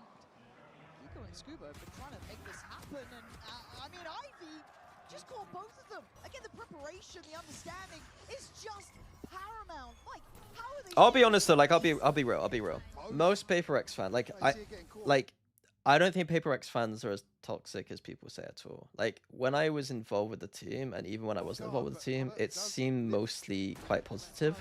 But some of you are quite stupid. Some of you are really quite stupid. The gods are smiling on Nongshim today. But I don't think there's that high toxicity. I just think some of you are dumb. Everything is working. Ivy had a much quieter map one in terms of his role here. Opens up the second with a 3K. The popular fans always have such fans. Yeah, but would you not think that I'm smart enough to think that too? I'm giving you. I think there are more stupid PaperX fans than some other teams. Is what I'm saying. I don't think I ever saw a team come second at a tournament and people would say, do they need changes? To a team that doesn't have an obvious change to make in the first place. It's like crazy. If there was an obvious change to make, then I'd be like, ooh, that's kind of spicy. But like what are you talking about? The first hit, just chomping at the bit. I think they thought Scuba was dead. Francis is going to make sure. It is third, farming towards the ult as well. If you're Brock and Marder, you don't really want to give that man many more opportunities to build this. Yeah, this is comfy work so far. Brock. Okay, right, gun round. Let's lock. I didn't watch the ammo count that round. Ooh. Not going to get away with it too many times there. Marder ready to punish, and a quick rotation. This is better pacing from NRG to meet what Nongshim want to do. Dumpy stays. So what are NRG doing? They're going for a mid push, which I guess is good to punish this guy if he is just standing here every round, which is what they do. If this didn't exist, then I don't really care about this idea. Because like you ain't gonna get a flank off versus the Cypher. But they do read. Going mid push against a team that's just hitting extremities is probably not the worst idea either, though, to be fair. So 5v4 retake. It's not the worst position for energy. If they get too close, if they try to shut that down, it would have been death to be had, but this is still sitting pretty for NRG. With 5 players, they've got to get going. Extras tries to get involved, just takes up. I love this angle, man. I keep talking about it. Sitting there looks so much fun. This? Or? No, absolutely not anymore. Scuba, the one to try and do some work back here, but RB with the ball. Tries to get involved, be had, but This is still sitting pretty for NRG. This Omen Paranoia doesn't do anything. Players have got to get going. Look. Even death to be had, but this is still sitting pretty Doesn't do anything. We're not even getting out yet. for NRG. Kiko's paranoid 5 seconds before the retake. Oh my god, Francis. What? No, absolutely not anymore. Like, paranoia should be coming in now. Nongshim, surprised to see very quick after response. You see a very early NR. The feel he is tasked with controlling the mid lane as best he can. And maybe just a nice wake-up call for him, even in a loss of life there to Marder. It's like, okay, they've identified this super early. I need to be ready for pressure. I don't get that free break on door. I might get one because like wrist injury earlier on in the event, pretty quickly by the looks of things. Hitting their stride at the right time, I think, is also just terrifying to me. This Nongshim side looks like the skies are the limit, but it's an early start to things, right? There's still early days here. A little bit of a switch up coming out of the timeout. They want to explore the other side of the map, and this time the stack is in the right place for NRG. Yeah, I think Nongshim may be relying on some of that conditioning early on here, but NRG not acting upon it just yet. Or probably still anticipating. Nongshim reading into that, yeah, going to have a ton of bodies here. Portal closed. Okay, this could be scary for Francis, and I think he's read that this is a trap. Oh my god, it is an absolute trap, and he's still standing his ground. Dumpy's going to get Ethan, but they need to be scurrying across the rest of the map here. Ivy with a great slip in middle, but Kiko catching the timing. Nongshim, did you forget this is NRG for a second? They will make you work for this. What are they doing? Francis, and I think he's read that this is a trap. Oh my god, it is an absolute trap, and he's still standing his ground. Dumpy's going to get Ethan, but they need to be scurrying across the rest of the map here. Ivy with a great slip in middle, but Kiko catching the timing. It's just messy. All the way towards. Where's he waiting? I mean, Nongshim should still win this round. Great trip. It's got camera. For them to try and figure out, and they've got to go fast. Trip, camera. Like, they can only go this way, and they got open plan. Again, silver lining at this point, but you take it, and Ivy takes that. And oh, Viper Orbit Scoobas. Okay. And it feels like Ivy has a little more freedom. Speaking of Francis here. Spot out at least 2, I'd imagine. Danby gonna send it in. Francis does take his way out of there, but now scaling towards side. Wait, what? Marder was saturated. Oh, he dashes out and on top of site and gets a kill. That's crazy. But now scaling towards side. Marder and Ethan on the trade, still trying to hold some space. The spike yet to scale. Buff, nerf, Chamber, Phoenix, Sage, Raze, Server, Euro, Breach, Killjoy, Neon, Astra. This is good. I might do this for a second. Chamber. Nothing. You don't change Chamber. Phoenix.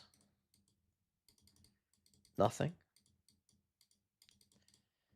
Sage. Nothing. I'll give my reasonings. Chamber's already very strong. Should be played more than it is. Phoenix is already strong. We're seeing it quite a lot. One of the highest win rate at ranked agents.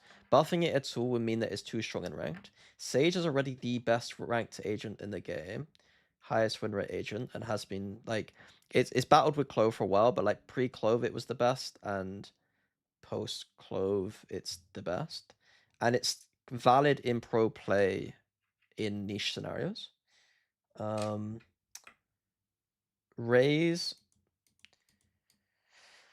it's fine. Do nothing. I don't think, like, arguably like a tiny buff to something might be fine, but fine. Sova, nothing. Like, why? I think Fade is maybe the slightly better choice in a lot of scenarios, but Sova's win rate is really high.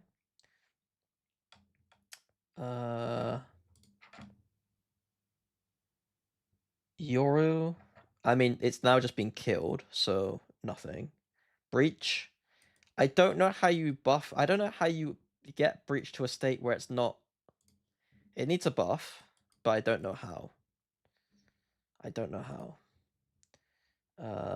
KJ, teams are playing it too much to do anything with it. It's fine. It's also strong in ranked. Neon, slight nerf, just to make it more fun to play against. but keep it so that like players like Danby can still thrive. Astra, nothing. Almost none of those agents need anything, and you have to consider ranked into that as well. So wasn't actually that great, but. Up as well, but the rotation's coming through. You've got to look at the positioning coming up from Kiko here. Francis may be aware, but Kiko's starting to heat up as well. I don't know anything about this new agent. I've not looked at it.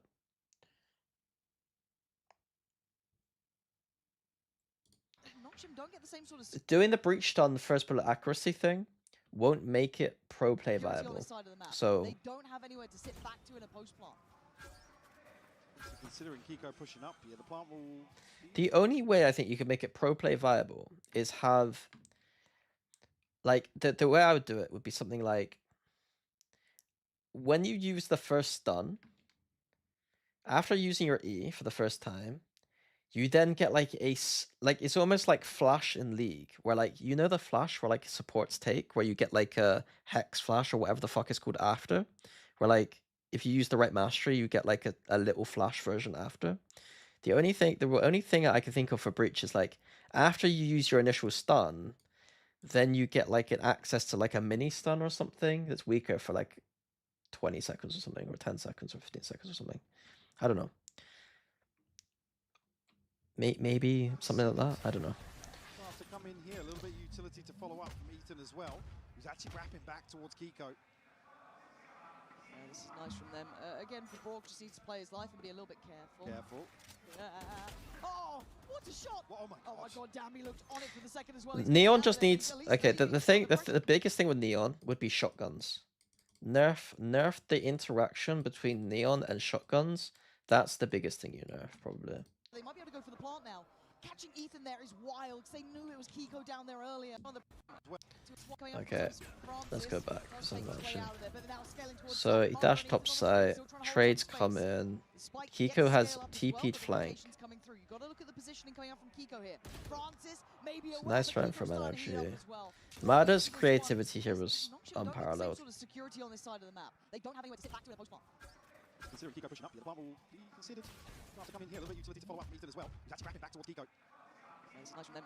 Ethan wraps round to Kiko. Oh, what a shot! Oh my god, damn, he looked on it for the second as well. He's getting out of there, but he's at least alleviating. That just looks like...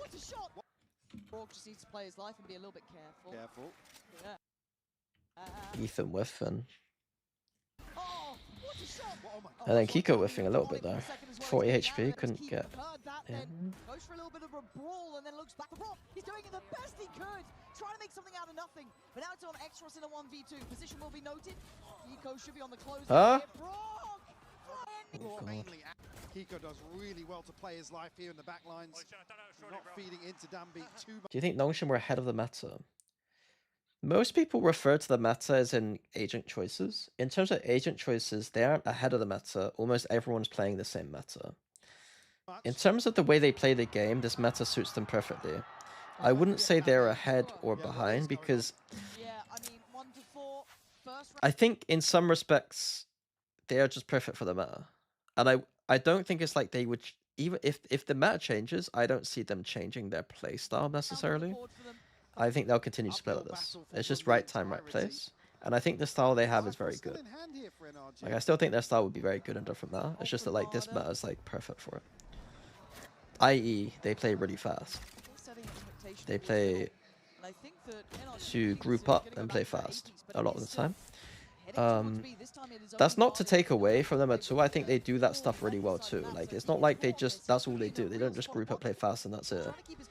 They do all the other nice stuff too.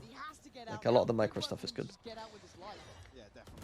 Oh, but having said that, Danby goes so deep to find it. They're not letting him get away with anything.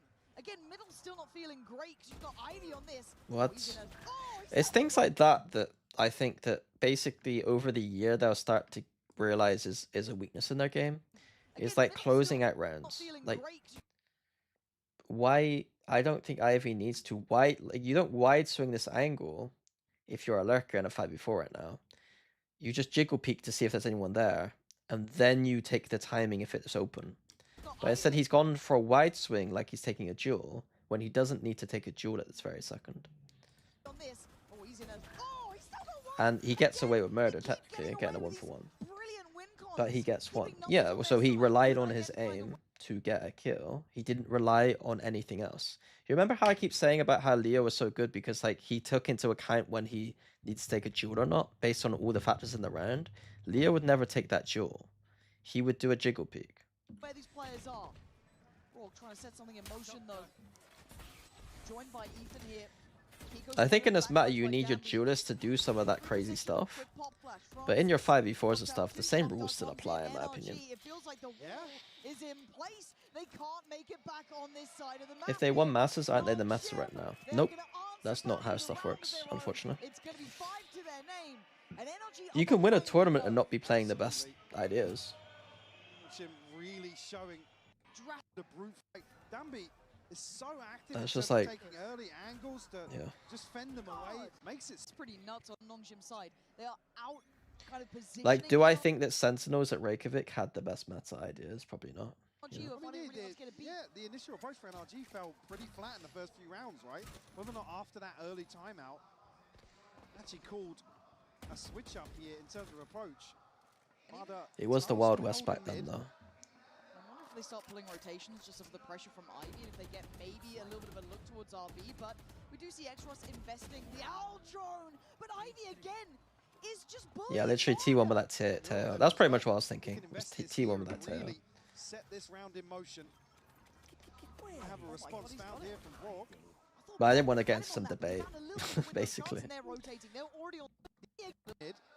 A switch up here in terms of approach. Rather tasked with holding mid. I wonder if they start pulling rotations just of the pressure from Ivy, and if they get maybe a little bit of a look towards RB, but we do see Xros investing the owl drone, but Ivy again is just bullying Marder. He's got neural theft as well. He can invest this here and really set this round in motion. I have a response found here from Rourke. I thought Brock would have had him on that, but he found a little bit of a window of chance, and they're rotating. They're already on the way. They've got the info. They now know. And look at Ivy still. Kiko still has his power. Again, this is again like another instance. Danby last time went deep into here, and it was a bit aggressive. Now we're in a 5v4. I don't think we need to do anything stupid like this. Like, we don't need to go for a play which involves taking a one-on-one anymore. We clean up the round by smoking heaven and diving into the site and securing the site and just winning off of trades now. As soon as you're in an advantage position, you win off of trades. You don't win off of taking 1v1s because you basically are just allowing them to come back into the round, right? So them deciding to let Danby make this play is stupid. It makes no sense, right? They will win this round if they just trade. And trading is a lot easier than getting one-on-one duels going your way. They can still fight for this. Francis on only 37 HP, and Kiko in the smoke, gonna get one, go down for it. Now Brock and I said they just throw this round. 2v1 and Francis is off the leash. Put back in their place. I think I'm not gonna VOD review the final. I think I'm gonna wait for tomorrow maybe. I think I'm gonna take it slow. I'm a little bit hungry. And then when I've actually got energy, I'll watch the finals tomorrow. If Paranoid hit that play as good, right? No. I don't think so. I wouldn't want to make a solo play. I don't want to make a solo play. I don't care if the Uto missed. You're giving the opponent an opportunity here. Like, they don't know. Like, does the Paranoid get everything here? If it does, then it's less egregious. But like, they could even just be hid. They could be here, they could be here, they could be here. They can be like outside of that zone and still beat you. So like, and then the other thing is like, Paranoid doesn't mean that they can't win the duel anyway. Paranoid just nearsights you. So if they're playing here, they can see you dashing up anyway. Or if you're playing here, they can see you dashing in. It's a less advantaged duel. But you're basically giving them an opportunity. I'm saying that I would still rather take duels on the site and trade out together. That's more plus EV than it would be to go for a heaven play. Like, any solo play, no matter how good your util is probably not as effective as trading, you know? And that's why it's better to do that in like, it's far riskier to do that in a 5v4. If you're even 5v5, you obviously want to try and get a pick because like it's a lot harder to just trade out the round in a 5v5. Defenders have natural kind of advantages to hold sites a lot of the time. It comes down to NRG committing. I will be watching everything that I didn't finish in this tournament, yeah. I will finish everything this week, and then I'll start VOD reviewing stuff for EMEA, or thinking about how to get EMEA prep in. I don't know if I'll stream, I don't know if there's much to stream, but for like EMEA, like, I think what I'll do is I'll watch some of this Clash tournament, and then also maybe review some of the last games from teams, like go back and watch Fnatic versus Team Liquid. But I'll probably do this in my spare time rather than do it on stream, because I already did this on stream. And I just do my prep, basically. So then I might end up playing some ranked or something on stream, I don't know. His slog in middle, smoked off on the Beacon X side. They do start to make a little bit of progress here. Coach stack, nah. Coaches are too busy. Oh my god. Coaches will be too busy. He can wait on this, and he's going to hear these rotations. He can pull this out. It's heartbreaking. He's a couple of seconds behind the drone. Yeah, he could have had that. Yeah. Dead to rights. Sliggy doesn't enjoy playing unless there's a 5-stack, and we don't have a 5-stack basically. And I don't really like 5-stacks that much either, to be honest. I like that jump spot from Ethan. It's kind of cool. So it's like, yeah, NRG had this problem consistently on this map when I've watched. It's like they try and go for hard holds on B consistently, but then Whaley just dashes in and kills this guy all the time. It's definitely a problem with defense for NRG on this map. Defense on this map is just really hard, but the seed of doubt as well. Ethan's still here. He's still fighting. Brilliant fight forward from Ethan though, just to reclaim that. How long do you spend on your job as a coaching advisor for Zeta? It's not very much time. It's not very much time. He's 10 HP. Oh, they haven't seen each other. And Ethan won't see him because he's dead now. It's not that intense. There is layers to this. There is problems here. There is a flank behind these players in the form of Ivy. This guy could be an absolute gut punch to NRG as they start trying to build towards the site. Francis sees that first layer. Ready now for Kiko. Takes the fight back in. They may not even need Ivy in this. He finally makes it there, but there's only one remaining. Nongshim are playing. Watch a minimap. This round's so funny. Oh yeah, shit. This guy's just in vents. He's walked out onto A side. As they start trying to build towards the site, Francis sees that first layer. Ready now for Kiko. Takes the fight back in. They may not even need Ivy in this. He finally makes it there, but there's only one remaining. Nongshim are playing NRG. I mean, both things are bad, right? They're losing B site to an exec, but then they're also losing the whole map. Like, I think Bonkai said after this game that they gave them too much space on defense or something. I'm not watching Eco. But I think this is consistent with NRG's problems on defense all the time on Abyss. I don't think it's particularly new. He's trying to fight his fate here and stays breathing. 45 HP. Somehow. I don't know how like what? I think the Viper baits them into playing to hard hold. And their composition actually does have quite a good retake, I think. They have quite a good retake, I think. Already above a minute. They've pulled the rotation. Look at the mini-map. I think middle... I think it's because Mada was trying to duel middle instead of them just keep like fighting for middle, if that makes sense. Like I don't really want to have a massive duel here, to be honest. Qualify this roster, how this team is. I genuinely am quite surprised that NRG are in this predicament. They are so But using this is quite strong. Using dashes in, like they've not once like dashed up here. They haven't pushed out many times. And the pace is unrelenting. Brock is screwed here, tagged up. He's trying to fight. Feels like a pick. Look at the mini. They didn't establish any deep control on the map after the A. They just rotated sideways. Still here towards B side. Oh my god. Oh my god! Marder. There are 4 players here. Make it just about 3. Hindered and slowed. He's screwed. Darby's got him dead. Sending him down. Immediate. Kiko, Scuba, still trying to front door. They're struggling, and that's the key to open the door. Kiko, Scuba, still trying to make something happen here. RB spins on a dime, but it's down to Kiko in a 1v2. And Ivy's position yet to be known, but he's come back towards the site. Kiko trying to thread the needle, but RB... Again, like I said, he's timing. Viper's going to be a play here. Much pro from Francis. Why are we stacking towards the A side of the map when you have a Viper ult and A main? What? Gonna take top mid. Yeah, this is getting sketchy walks. See the barrel. Yeah. They're going to know that this space is no longer theirs. They look like they want to disrespect this Viper's pit. Scuba is on an island now. There was a huge gap. That's all he's got to play with, and he's got 3 players now on the other Is Scuba going to do that thing again where he just leaves the Viper ult? Surely he should just be splitting here. Smoking towards site, they are going on. Probably he always leaves his Viper ults, man. Oh, I guess Waylay still has... Waylay makes it hard, I guess. Doesn't quite find him in this one. The paranoia goes in and they're not getting the start they want. 30 seconds. It's now getting a little bit weird and wonderful. Nongshim, oh my god!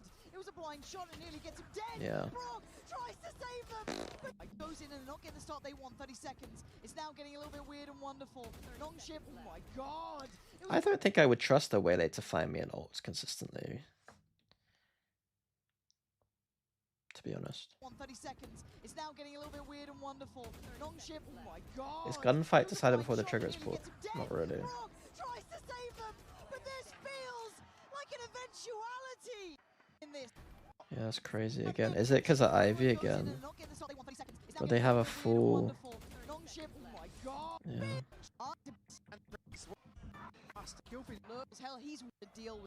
It was definitely a gap. In support, but I mean, he has to just stare towards top. Backwards that deeper side. Nicely dealt with the ult. Again, Francis can dismantle this quickly. They have to pull backwards that deeper side of sight. But Danby, the hunter, is going to go looking. Francis, Ivy, starting to clear house. The paranoia misses, but Kiko doesn't. And now X-Ross in the 1v2. Alive!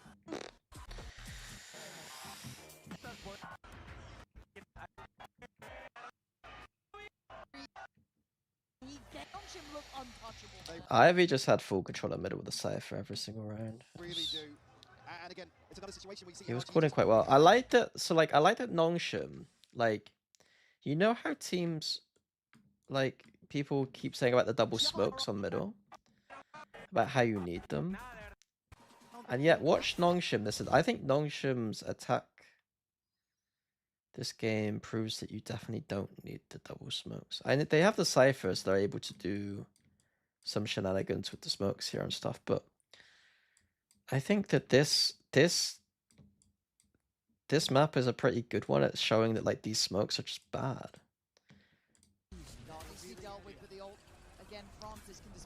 Like instead, just bait out this idiot's PQ.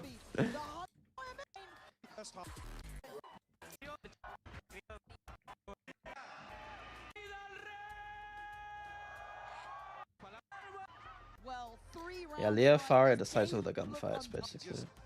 They are to their adaptations, but here just haven't seen it. And Nongshim on the aggressive here. Retake cam. I'd love to see if this cam's opened after. Like, don't open this before plant, because that's what everyone does. Well, that's a nice paranoia. Look at them! They are bloodthirsty for this!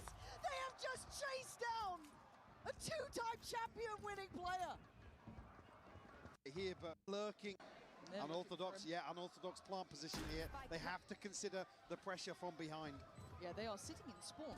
Look how disconnected they are. They've cleared deep because they're this paranoid about that man on the other side. And there's a reason why. Takes the head of Kiko. But Scuba, does he think it's clear now? A second glance. Great work from Marder. Give them a 3v3, but they need to get back towards site. Brock breaks back in. Starts clearing house. Here. Okay. Doesn't necessarily give them much freedom anyway. Only the fourth. Nongshim again on a walkout. To try and persevere.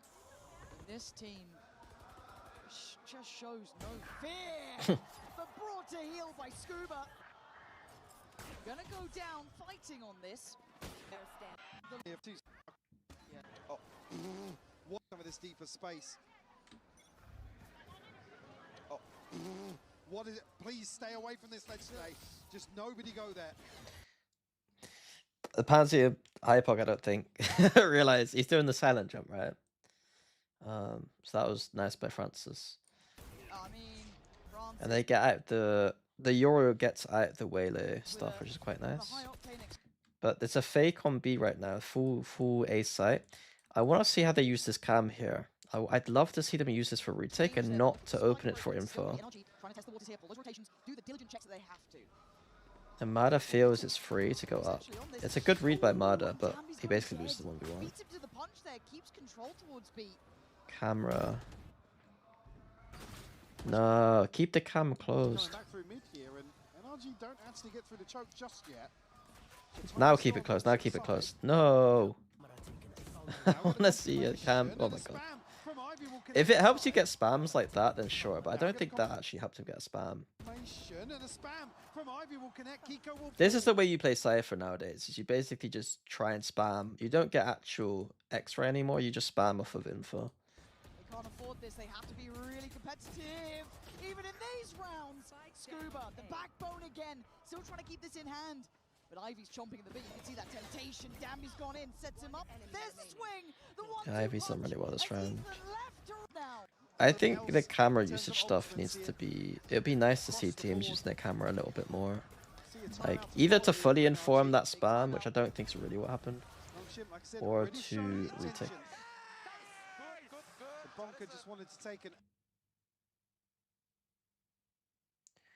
I feel like I'm watching Fnatic 2023. I don't think that they play like Fnatic 2023, but that's not a bad thing. I think they could be as good, or like they could get better or whatever. But like, I don't think the style is the same.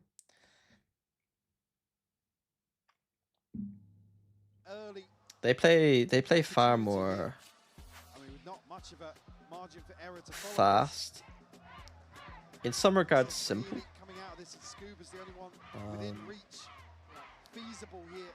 But not necessarily worse. I think Nongshim would like if we did a tournament right now and we Fnatic 2023 had to play right now, like we'd get shit on by Nongshim. But like if we had 6 months of practice, then it'd be different. But you took the bait. That's not bait. I think a loss here is just not good enough. The talent, the Bro, capability. the most annoying, I think I might ban the word bait from my stream, because you guys aren't smart enough to know what's bait or not. Not everything that's an opinion is bait. No fear. Flawless form from NRG as Nongshim again ask for near on flawless form from NRG as Nongshim again. No fear. Extra's gonna find Ethan, who has just been bullied around this map. Bullied consistently. Mada here, retrieve the orb. Bullied. We didn't see this once from NRG, this like dash peek thing. Again. No fear. Extra's gonna find Ethan, who has just been. Why was Ethan peeking that? Bullied consistently. Mada here, retrieve the orb. Have to try and find a recovery here. NRG finding a couple of 4v5 conversions on Bind, but with this tempo, can you ask the same of them? You might win out here in terms of a 2v1 towards B, but actually NRB will retreat, provide some support. They can spread a little more thin. They find that first blood. They're reading Kiko's scale up. Yeah, Extras was ready for this, but the paranoia is really solid. Great catch from Kiko. Digs him out of a bit of a tricky spot, but is there a recheck? Oh, RB, he knows where he's gone. Expecting the swing from sight, but the spike's on the way. The weird thing for me is that they did this with like Persia, and I thought Persia was their best player at one point. This man is just outrageous, but good trades coming through. When I first knew about this team, I thought Persia was their best player. Afford to lose this round. Nongshim with their confidence, feeling like nothing can stop them here. Yinsu said Ivory reminds her of an unrefined alpha.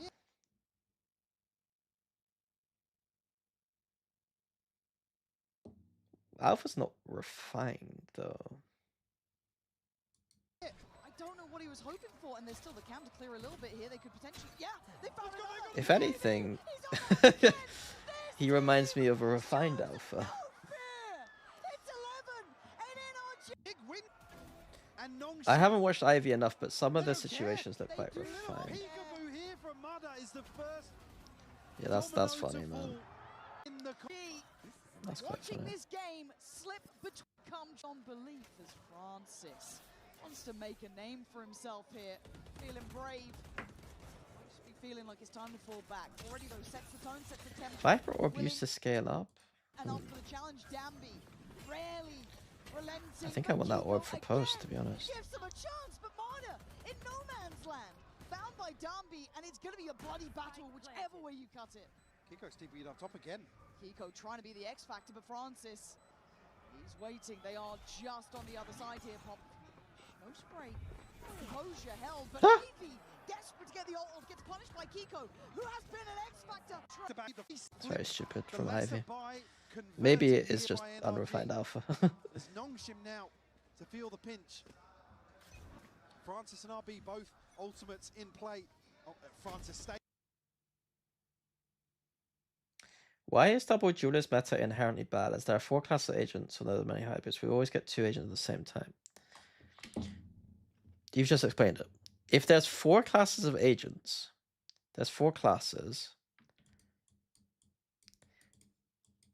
and we see this represent the identity of 95% of matches, wouldn't it be a more interesting, I should say, meta if there was a bit more of a range between the 4? I'm not saying we should have 25% everywhere, but I'm saying instead of this being 1% and 1%, couldn't we at least get like 10%? 10%? Yeah. Make this like it could still be a 50%, I don't mind. This may be a 30%. But like we can't have a 95% thing on one class as the core identity of the comp. This feels like a heart attack game from And then expect me not to like be like, maybe it's not as fun to watch. Somebody's falling off. I do like the aggressiveness in this meta, but I don't think that necessarily means we have to have double duelist in every single mirror, you know? Okay, it's all good. Everything's fine. Everything's calm. NRG against the right side of the map. They have the better buy. Should be able to get a farm pretty soon. My ult is the Dumbies there. Francis just popped the ult. Oh god, here we go. This is where I think that the other thing was like chamber meta had far more diversity in compositions from what I remember. Everything they can into this. 50 seconds, they still want to plant. They still want to get that time on their side. It was still mostly dub winnish, but I think that there was still like teams running different shit. And I think in the modern age, where like I think the other argument I'd make is that in 2026 we know more about Valorant than what we did in like 2022, 2023, right? And so that means that if we see the opportunity to play different styles, we would more likely do it because we've seen different styles work over the years, and yet we're seeing a very one road for Valorant right now. Try and find a response here. Round 18, NRG fully get that time on their side. Nongshim are chomping at the bit. There might be some criticisms on teams that they haven't found a counter to double duelist, or no team has found like a really good counter or like a way to play against it that doesn't involve also playing double duelist. But the reality of the situation is we're seeing mostly double duelist. Not connecting initially. They've got a half. They've got a half, but it's 5 players. There's 5 players here. They have util. 5 players, no problem. Why do I just keep having these feelings that it could go terribly wrong? RB, don't do anything. RB, you're done, but I guess the team is volatile as Nongshim not accosted any Flada and Kiko. The other side, it's just the TP for RB. It's a Cypher on A still. So advantage here for NRG.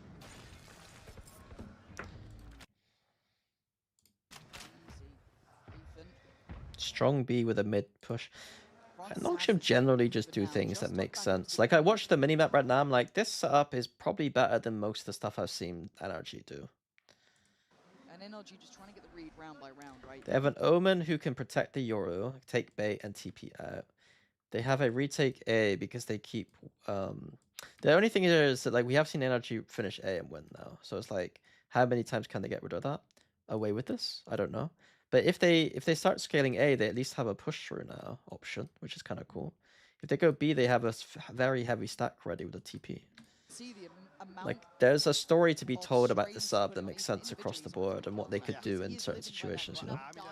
Instead of just having a 2-1-2 and the story being they need to hold the site, they have no, if they get faked, they're fucked. Like, just what it is. I said he had to put a shift in today, and it's not the one that will be represented numerically. No, but he's got them back to 7-11 here. Hippo, I think that's a fair way to put it, and I appreciate someone who puts thought into the way that they think about the game. So, I think that's fair. Well, yeah, we'll get the confirmation still. Doesn't tell you much, really. That's encouraged Francis. Francis could be behind the wire here.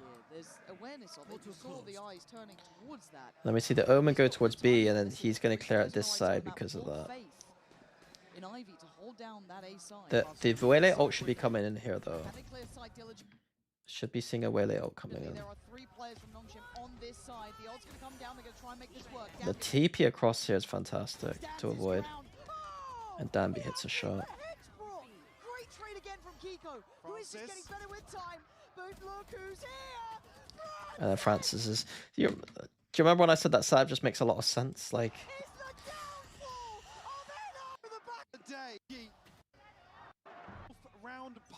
Nongshim do a lot of things that just make sense. And again, they're just going to go for the same thing. No, they're not going to go for the same thing. They hear the fast stuff here. They say, fuck it, we're going to fucking flood. Back to business. There is no rest for the wicked here. The high tempo never going to really stop Danby. Danby great here to get out of that. They're going on this one. Ethan's found Danby. Marder's on the site, gonna at least feel out the pressure up from the rafters. The spike is yet to cross through. I don't mind Viper on Abyss. I think that the tech that Energy uses isn't the best tech you could possibly use. He wants to keep this. He's actually holding the space here. It's a nice round from Energy. And defense is just hard though. So like, Nongshim put themselves in a position. This can't happen twice in a row. On 8 HP. A lot of this has to be on the back of Ivy here in terms of the approach. Back from behind NRG. Sitting on NRG side. Okay. Sets thing, reacts. Wouldn't this be the most Danby way to close out a game? To get yourselves in a grand charity. Which is just full. Does have a going towards 2 Buckies. B again. Clear these corners, but there is the one that worries me. X-Ross on the swing. Scuba, great try. Making it over here. They've done it with time to Does get Ivy actually win? Ivy is slowly making it over here. I think I like TMV's explanation of why some teams didn't adapt to double duelist well. Sometimes a fast execute just is the right thing to do. Yeah, I think EMEA struggled the most, and I hope that my analysis came through sometimes when I was talking about teams like Heretics and Fnatic. That when they play the double duelist, they play it, but they still won't do the win conditions of the comp, which is to play relatively unspread and relatively aggressive. I'm gonna basically re-hit the narrative completely for stage 1. Because basically EMEA needs its experienced teams to actually step up now. If we're expected to win an event this year, we need the experienced teams to step up. And the experienced teams are the ones that keep playing slow. And so I'm going to be holding them in that regard. Situation. Danby just overwhelmed here. What's coming? Get a look beard. No. Yes. Up progress. See how Ivy starts it. Seen previously, or whether or not they just push out immediately. Kiko has been a marvel for this team. Pushing out immediately. And they are pushing it. Kiko's got to be careful to not fall here. And for Nongshim, they want him dead. If they can hunt him down, that would be a dream come true. They see nothing. This is so indicative. It's so telling. And they are still working this out. They're still fighting forward. Kiko, he's actually gone for the swing on this. He might be screwed. Oh, he's still got one, but X-Ross on the trade. And look at this from Nongshim. Unbridled aggression. Scuba just ulted the top of middle. Working this out. They're still 4-man push B on the gun round. He might be screwed. Oh, he's still got it's kind of funny. And they Did they actually do anything like interesting here, or is it just camera deep? And they are pushing it. Kiko's got to be careful to not fall here. And for Nongshim, they want him dead. If they can hunt him down, that would be a dream come true. It's kind of nice to see just a gamble. Like, this map is so hard on defense sometimes. Just throwing something mental in like this is kind of cool. They're so proactive. Yeah, they're more proactive than other teams for sure. Wait, this came down to a 1v1. Oh. 3v1. Oh, what's RB doing?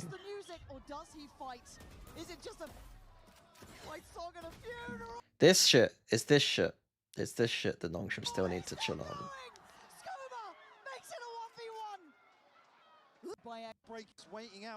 Like, I'd be horrified if I was the coach right now. I'm genuinely embarrassed. That then draws in X-Ross. Rival on his shoulders. What can one man do? Oh. He wins a 3v1. What? It's so stupid. It's so unbelievably stupid. Time to focus up, folks. If you weren't paying attention before, now you are. 10 to 12. Nongshim are No timeouts to address it. What do you address? Like, let's be real. Nongshim aren't exactly... You don't need a timeout to tell your team you're being fucking stupid. They know in that moment they're being stupid. The timeout might need to come if they're stressing out. Showing perseverance, grit, and inhuman... Yeah, let's not lose a 1v3 next time. If I took the timeout there, I wouldn't say... I wouldn't address that in that way. I'd be like... I'd almost like... I wouldn't make the team feel bad for losing that 1v3 in that moment. Because the... I don't know how to explain it. It's like, they know they fucked up. They know they fucked up. They don't need me to take a timeout and tell them they fucked up. The timeout would be, look, boys, let's relax a little bit. You know? Let's chill out. And then I would fucking rip their heads off once we got back home, you know? It takes one mistake. It takes one error. One player to have around. We go again. Play together, guys. I hear a lot from coaches. I mean, it's unfortunately a cliche that rings true, though. Like, in that moment, if you're just like, if you need to take the time out, it's just, let's take a breather, let's relax. And, if we find ourselves in a 1v3, let's maybe peek together. Could be a little bit cheeky about it, maybe. Safety for now. Rotations are coming.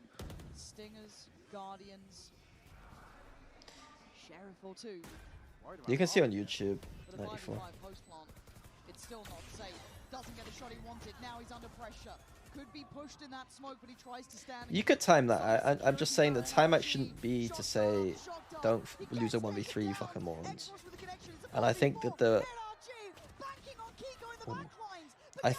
the real way to address that round is to almost ignore it and to try and see what you can do to make them feel better.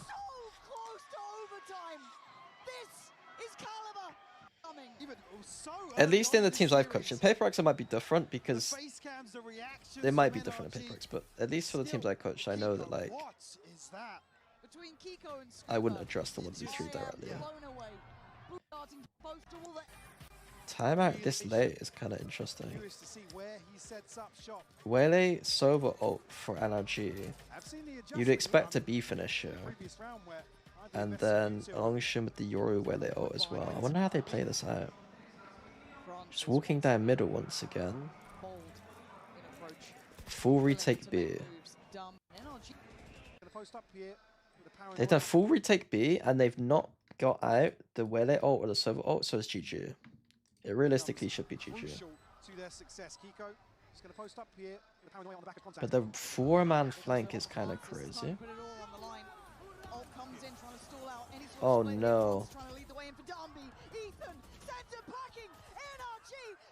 The ults from NRG are really bad there. You're not expecting a 4-man fucking flank though. He's got 2 players to handle. X-Ross on the split through heaven. It's a fight on 2 fronts, and Nongshim are winning out so far. Yeah, the Wele ult went into heaven. There's 4 people here, and then the Sova ult was going up here, and there's 4 people here. Like, yeah, reasonably speaking, Nongshim's biggest weakness is just closing out rounds. They should have won a bind way easier, and they should have won this map way easier. They just make silly APAC mistakes, to be honest with you. That's their weakness. It's fair to complain about the meta, but saying it's boring is just virtue signaling.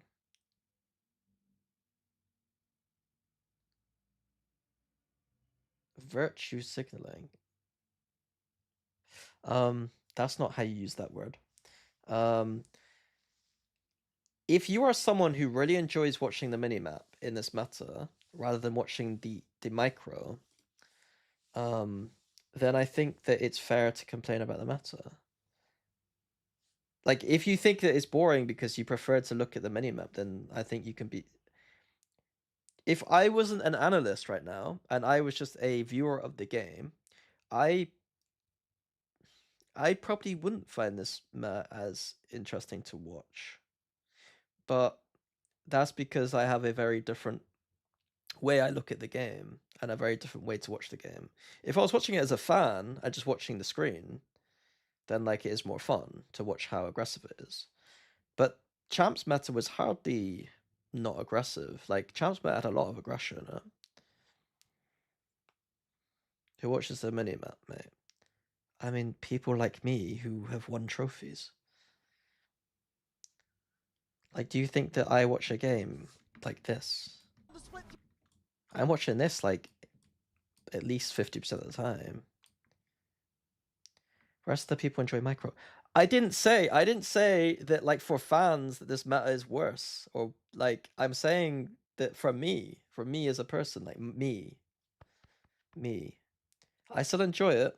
I'm just saying, like, I think it's fair to say if I'm someone who likes to watch the minimap, as someone who literally's won trophies, and that's the thing I find interesting about Valorant, and the reason why I coach the game, the reason why I watch this game.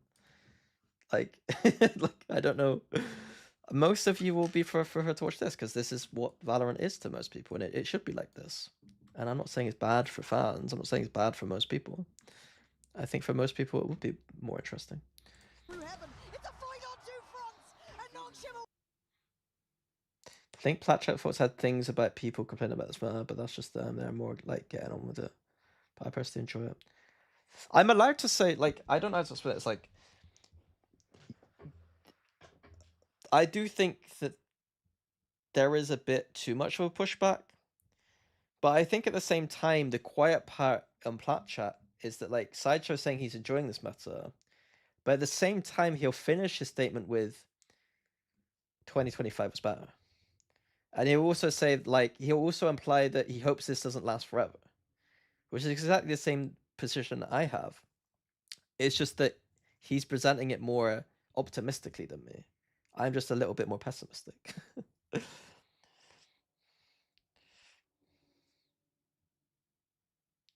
Richarm is not rage baiting. Again, like, you guys need to stop using the word rage bait anytime someone has a different opinion than you. If most of the things were rage bait people said on my stream, it's just generally good conversations for stream. At no point, if I'm disagreeing with someone or like getting annoyed with someone, if it's just an opinion, most of the time I don't care that much. The opinions of Paper X being chokers, that's just not acceptable. Like, that's not acceptable. But saying that, like, just having a conversation about the meta overall, it's not like that. You know what I mean? The thing is, Richard, you did say it from an average viewer point of view. You did, but saying virtue signaling just means that you've lost the argument, because, like, that's not how you use that word, and that's not how it works. Like, virtue signaling, own the libs by not watching the minimap is what you've said. Hey, Glance, I'm about to go, so I apologize. I consult for Zeta. I do like consulting work for Zeta. It's not the same as, like, what I did for PaperX, but yeah. Would you say that gameplay from scrims or officials can be implemented in ranked solo queue? If you are looking to get better ranked, I would watch pro players play ranked. I wouldn't I wouldn't be watching pro games. If you're looking to get better at structured play, i.e. like 5v5 play, 5v5 play, everyone plays fucking 5v5. I mean like Premier play or like scrims, that kind of thing, then watch pro play. But I'm a changed man, yeah. It's because I'm hungry. And there's no time constraints anymore. Like before I was streaming more because the tournament was still on. I was trying to catch up with the tournament and keep relevant to the tournament. Now the tournament's over, no one gives a shit. So I'll just stream when I want. And for how long I want. I'm just too hungry, man. My schedule right now is like I wake up, I go to stream, I shower and stream, and then I'm hungry. I need to get food in before I stream. I need to get food in before I stream. I'll sort that out today. I'll fix food today, and then tomorrow I'll stream longer, probably. But I do have some work to do.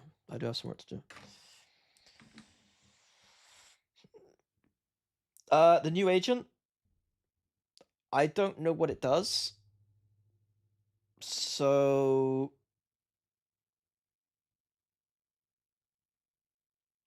it's probably pretty good because new agents of Valorant are always pretty good.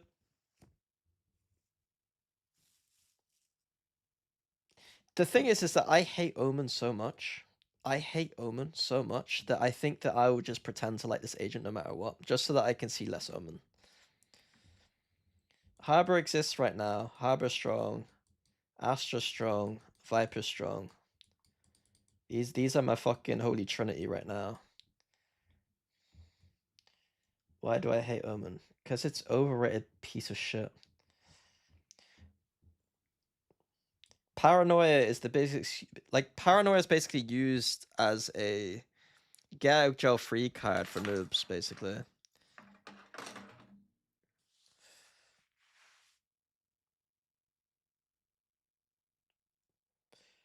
If you're a serious smokes player, you should be able to play Harbor and Astra right now. And Omen's just it's the simple agent. They're like Omen's a bit like Cypher or Killjoy right now. It's like it's the simple agent that gets the job done. It's not the best choice in my opinion. As an Omen main, cool. I mean, if you're playing Omen in ranked, you're psychotic. If you play Omen in ranked, you're psychotic. Like, look, ranked. Let's just go ranked agents Valorant win rate. Let's see. Let's have a look. Blitz GG, or should we go here? What's this? Let's have a look. Oh, look. Clove is by far the best.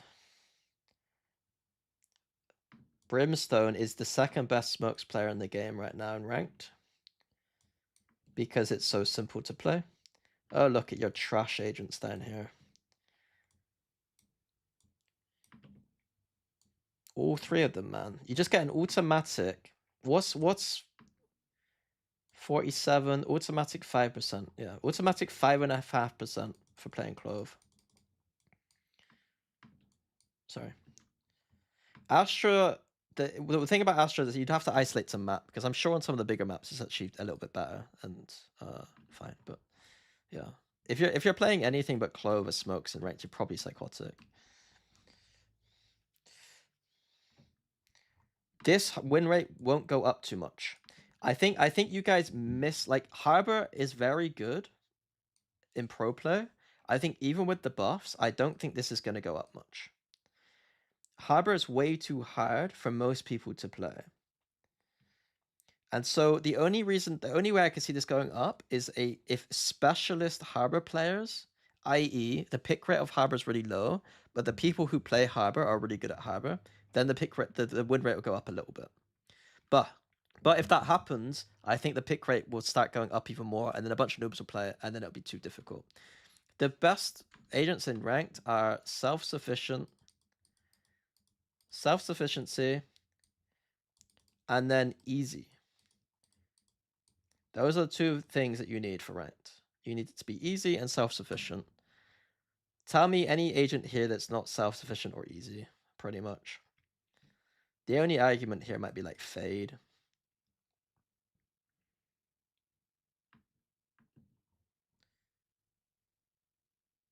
The thing is, ISO being so low is interesting to me. I thought ISO would be higher. I guess the shield is actually deceptively difficult to kind of figure out.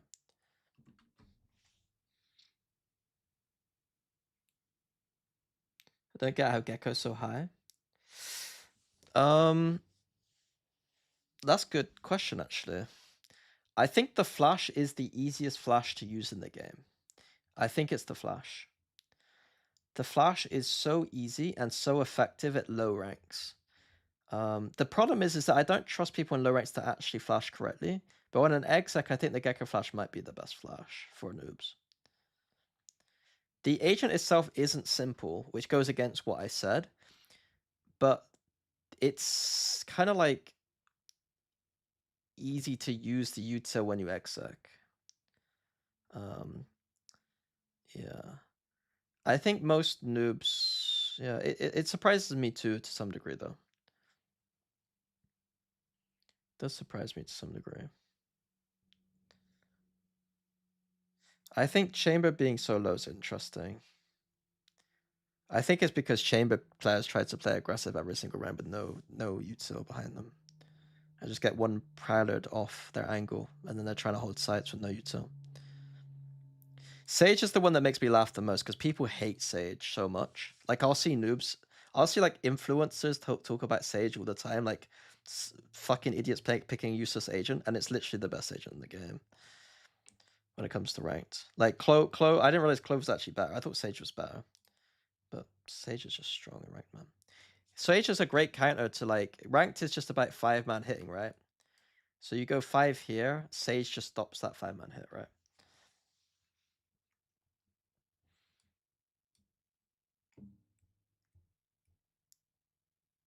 Okay, right, I'm gonna fuck off. I'll watch the finals tomorrow. Hopefully. Who's streaming? Who's streaming?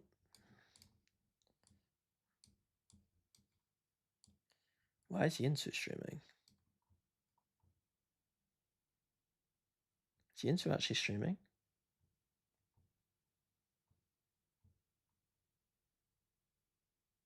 Oh, yeah, she's watching China. Okay, I'll red Rinsu. Right, see you guys in a bit. I'm off ski. I don't know what Evo is, to be honest.